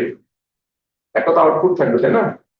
এই প্রত্যেকটা ইনপুটের জন্য একটা করে আউটপুট, প্রত্যেকটা ইনপুটের জন্য একটা করে আউটপুট, প্রত্যেকটা ইনপুটের জন্য একটা করে আউটপুট, তাই তো? এখানে ক্লাস হচ্ছে 3টা। এটা কি বুঝতে পারলেন? এখন যদি আমরা কে ফোল্ড করি, ধরেন কে এর ভ্যালু হচ্ছে 5, এর ভ্যালু হচ্ছে 5, তাহলে 5টা ভাগে ভাগ হবে না? এটা হলো প্রথমবার, এটা হলো দ্বিতীয়বার, এটা হলো তৃতীয়বার, এটা চতুর্থবার, এটা পঞ্চমবার। প্রথমবার এই নীল অংশ দিয়ে ট্রেন করবে, এটা দিয়ে টেস্ট করবে। দ্বিতীয়বার নীল অংশ দিয়ে ট্রেন করবে, এটা দিয়ে টেস্ট করবে। তৃতীয়বারে নীল অংশ দিয়ে টেস্ট করবে, এটা দিয়ে টেস্ট করবে। আলটিমেটলি সব পোর্শনই কোনো না কোনো সময় টেস্ট করছে। এটা কে ফোল্ড। এটা নিয়ে কোনো অবজারভেশন আছে? এটা আপনারা বোঝেন। স্ট্রে ফিড কে ফোল্ড, এটা এটা দেখেন, এইটা হলো এখানে কিন্তু একটা প্রবলেম আছে কে ফোল্ডে। দেখেন এখানে যদি ক্লাস ইমব্যালেন্স হয়, ক্লাস কিন্তু ইমব্যালেন্স, এটা একটা ক্লাস, এটা একটা ক্লাস, এটা একটা ক্লাস, এই ক্লাসের ডাটা বেশি না? ধরেন এটা হলো 0 ক্লাসের মেম্বার, এটা হলো 1 ক্লাসের মেম্বার, আর এটা হলো 2 ক্লাসের মেম্বার, তিনটা গ্রুপ। এই গ্রুপের ডাটা বেশি না? কিন্তু এই গ্রুপের ডাটা যদি বেশি হয় তাহলে টেস্টের সময় বা ট্রেনিং এর সময় এর ইফেক্টটা বেশি থাকছে না? দেখেন আপনি প্রথমবার এটা দিয়ে টেস্ট করছেন না, এটা দিয়ে টেস্ট করছেন, তো এটা তো ট্রেনিং। তাহলে সব টেস্টই কিন্তু গ্রুপ 2 এর জন্য হচ্ছে, গ্রুপ 1 বা 0 এর জন্য কোনো টেস্ট হচ্ছে? বলেন হচ্ছে না তো। এটা কে ফোল্ডের প্রবলেম। স্ট্রেইট ফিল্ড কে ফোল্ডে আমরা এই প্রবলেমকে সলভ করি। ধরেন আমরা এখানে 5টা ফোল্ড করবো, তাই না? 5টা ফোল্ড হইল, 5টা ফোল্ড কিন্তু গ্রুপ ওয়াইজ ফোল্ড হবে। গ্রুপ 2 এর জন্য 5টা ফোল্ড।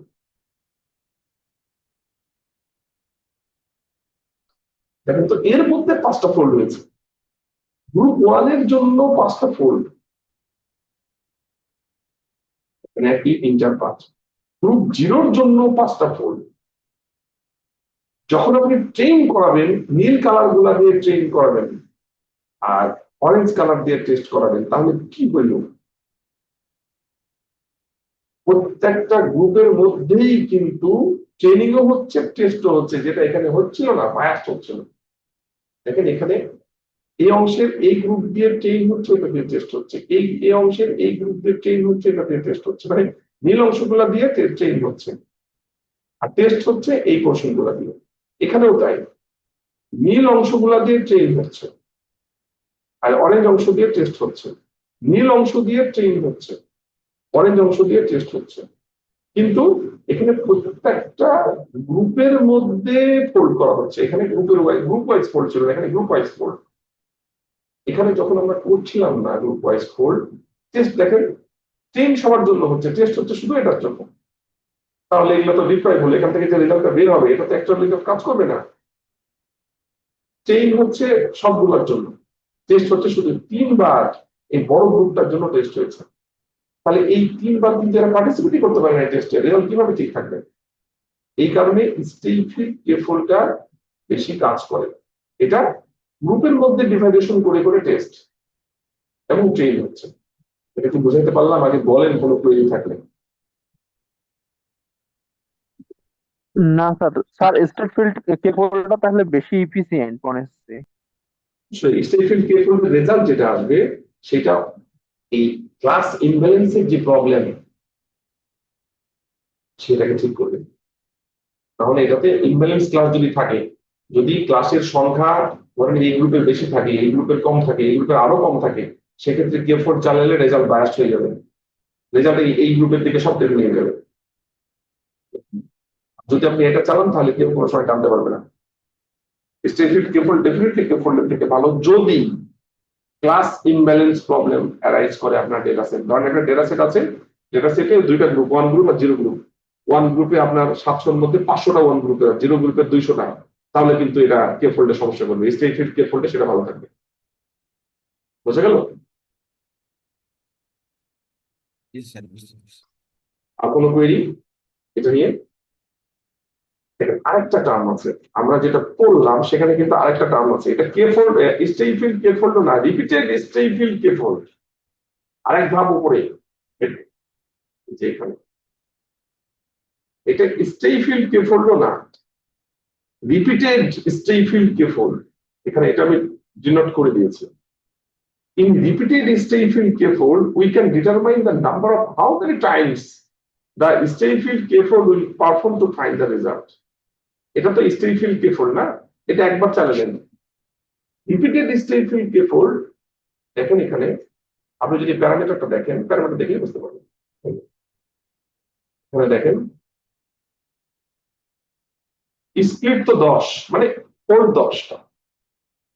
রিপিট, রিপিট মানে কি? রিপিট মানে হচ্ছে এইটা 10 ফোল্ডের, ওখানে গেলে ঢুকলাম 3 বার চলবে, 3 বার চলে এবারে রেজাল্টটা দিবে। এটাতে একবার চললো, তাই না? এটাতে একবার চললো, একবার চললো। তো এখানে n রিপিটস মানে রিপিটেড, এই রিপিটস কতবার হচ্ছে এখান থেকে আসছে রিপিটেড। তাছাড়া বাকি সব state field k-fold। n repeats এর মানে হচ্ছে এটা কবার রিপিট করে আপনি রেজাল্ট বানাবেন। প্রথমবার একবার করে আপনি রেজাল্ট একটা দিলেন, দ্বিতীয়বার রিপিট করে রেজাল্ট হলো, তৃতীয়বার রিপিট করে আরেকটা রেজাল্ট হলো। এই 3টা এভারেজ হবে। রিপিট কেন দরকার? ওই যে আরেকটা বেশ বিষয় আছে এখানে, এখানে কি হচ্ছে দেখেন তো, আমরা যদিও এখানে ক্লাসের মধ্যে আমরা ফোল্ড করছি, সেটা যেমন ঠিক, কিন্তু এখানে কিন্তু এই যে স্পিডটা, এই স্পিডটা কিন্তু হচ্ছে এই দেখেন প্রথমবার এই 5টা মানে এই অংশটা কিন্তু ট্রেন, এটা টেস্ট। দ্বিতীয়বার এই নীলগুলা ট্রেন, এটা টেস্ট। এই যে স্পিড যেভাবে হচ্ছে, এই স্পিডটা কিন্তু ফিক্সড। আমরা যদি 3 বার করি তাহলে কিন্তু স্পিডটা চেঞ্জ হয়ে যাবে। প্রথমবার হয়তো স্পিডটা এখানে থাকবে না, এখানে চলে আসবে। দ্বিতীয়বার এখানে চলে আসবে অন্যগুলা। তারপরে দ্বিতীয়বার যখন করবেন তখন স্পিডটা হয়তো এখানে থাকবে না, এখানে চলে আসবে। আমি কি বোঝাতে পারলাম? মানে একটা ডেটা সেটের মধ্যে স্পিডটা কোন জায়গা থেকে হবে, আমি যদি রিপিটেড করি তাহলে কিন্তু এই পজিশনটা চেঞ্জ হবে। এখানে আরো একটু ভেরিয়েশন করে করা যায় যদি আপনি আরো রিয়েলিস্টিক ডাটা চান বা রেজাল্ট চান। তাহলে এটা হলো রিপিটেড, মানে এই প্রসেসটা আপনি কয়বার চালাবেন। প্রথমবার যেভাবে ভাগ হবে ফোল্ডের একটা ক্লাসের গ্রুপের মধ্যে, এই যে ডিভাইডেশনটা এইভাবে দিয়ে, দ্বিতীয়বার কিন্তু এইভাবে আর ভাগ হবে না। প্রথমবার এইভাবে চলে নিল, দ্বিতীয়বারের ভাগটা কিন্তু একটু ডিফারেন্ট হইতে হবে। এখানে ভাগ হলো হয়তো, মানে ওই জায়গাতে আর ভাগ হবে না, মানে স্প্লিটিং পয়েন্টটা আলাদা হবে। তৃতীয়বার স্প্লিটিং পয়েন্টটা প্রথম আর দ্বিতীয় থেকে আলাদা হবে। চতুর্থবার যদি চালান তাহলে প্রথম, দ্বিতীয়, তৃতীয় থেকে আলাদা হবে। পঞ্চমবার চালালে প্রথম, দ্বিতীয়, তৃতীয়, চতুর্থ থেকে আলাদা হবে। এগুলো সাধারণত খুবই মানে ভার্সাটাইল ডাটা সেটের জন্য ইউজ করা হয়। ঠিক আছে, এই ডেটা সেট খুব সিম্পল, কিন্তু আপনি চালাতে পারেন। k-fold, state field k-fold, repeated state field k-fold।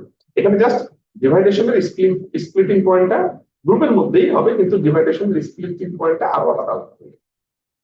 প্রথমবার একটা স্প্লিটিং পয়েন্ট, দ্বিতীয়বার স্প্লিট পয়েন্ট আলাদা, তৃতীয়বার স্প্লিট পয়েন্ট আলাদা, এভাবে চলবে। আমি কি বোঝাতে পারলাম? জি স্যার। এগুলো ভুলে যেন না, হ্যাঁ, এটা প্র্যাকটিসের মধ্যে থাকতে হবে। আমি ফিগার গুলো দিয়ে দিচ্ছি যেন মাথায় থাকে। ফিগার গুলো দিলে মাথায় থাকে, এমনি এমনি আসলে এই লেখাটা পড়ে বেশিক্ষণ মাথায় থাকে না।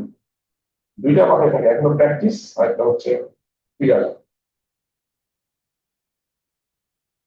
এটা কিন্তু শেষ হয়ে গেল, এই মডেল আর কিছু নাই, এটাই বাকি ছিল শুধু আপনাদের।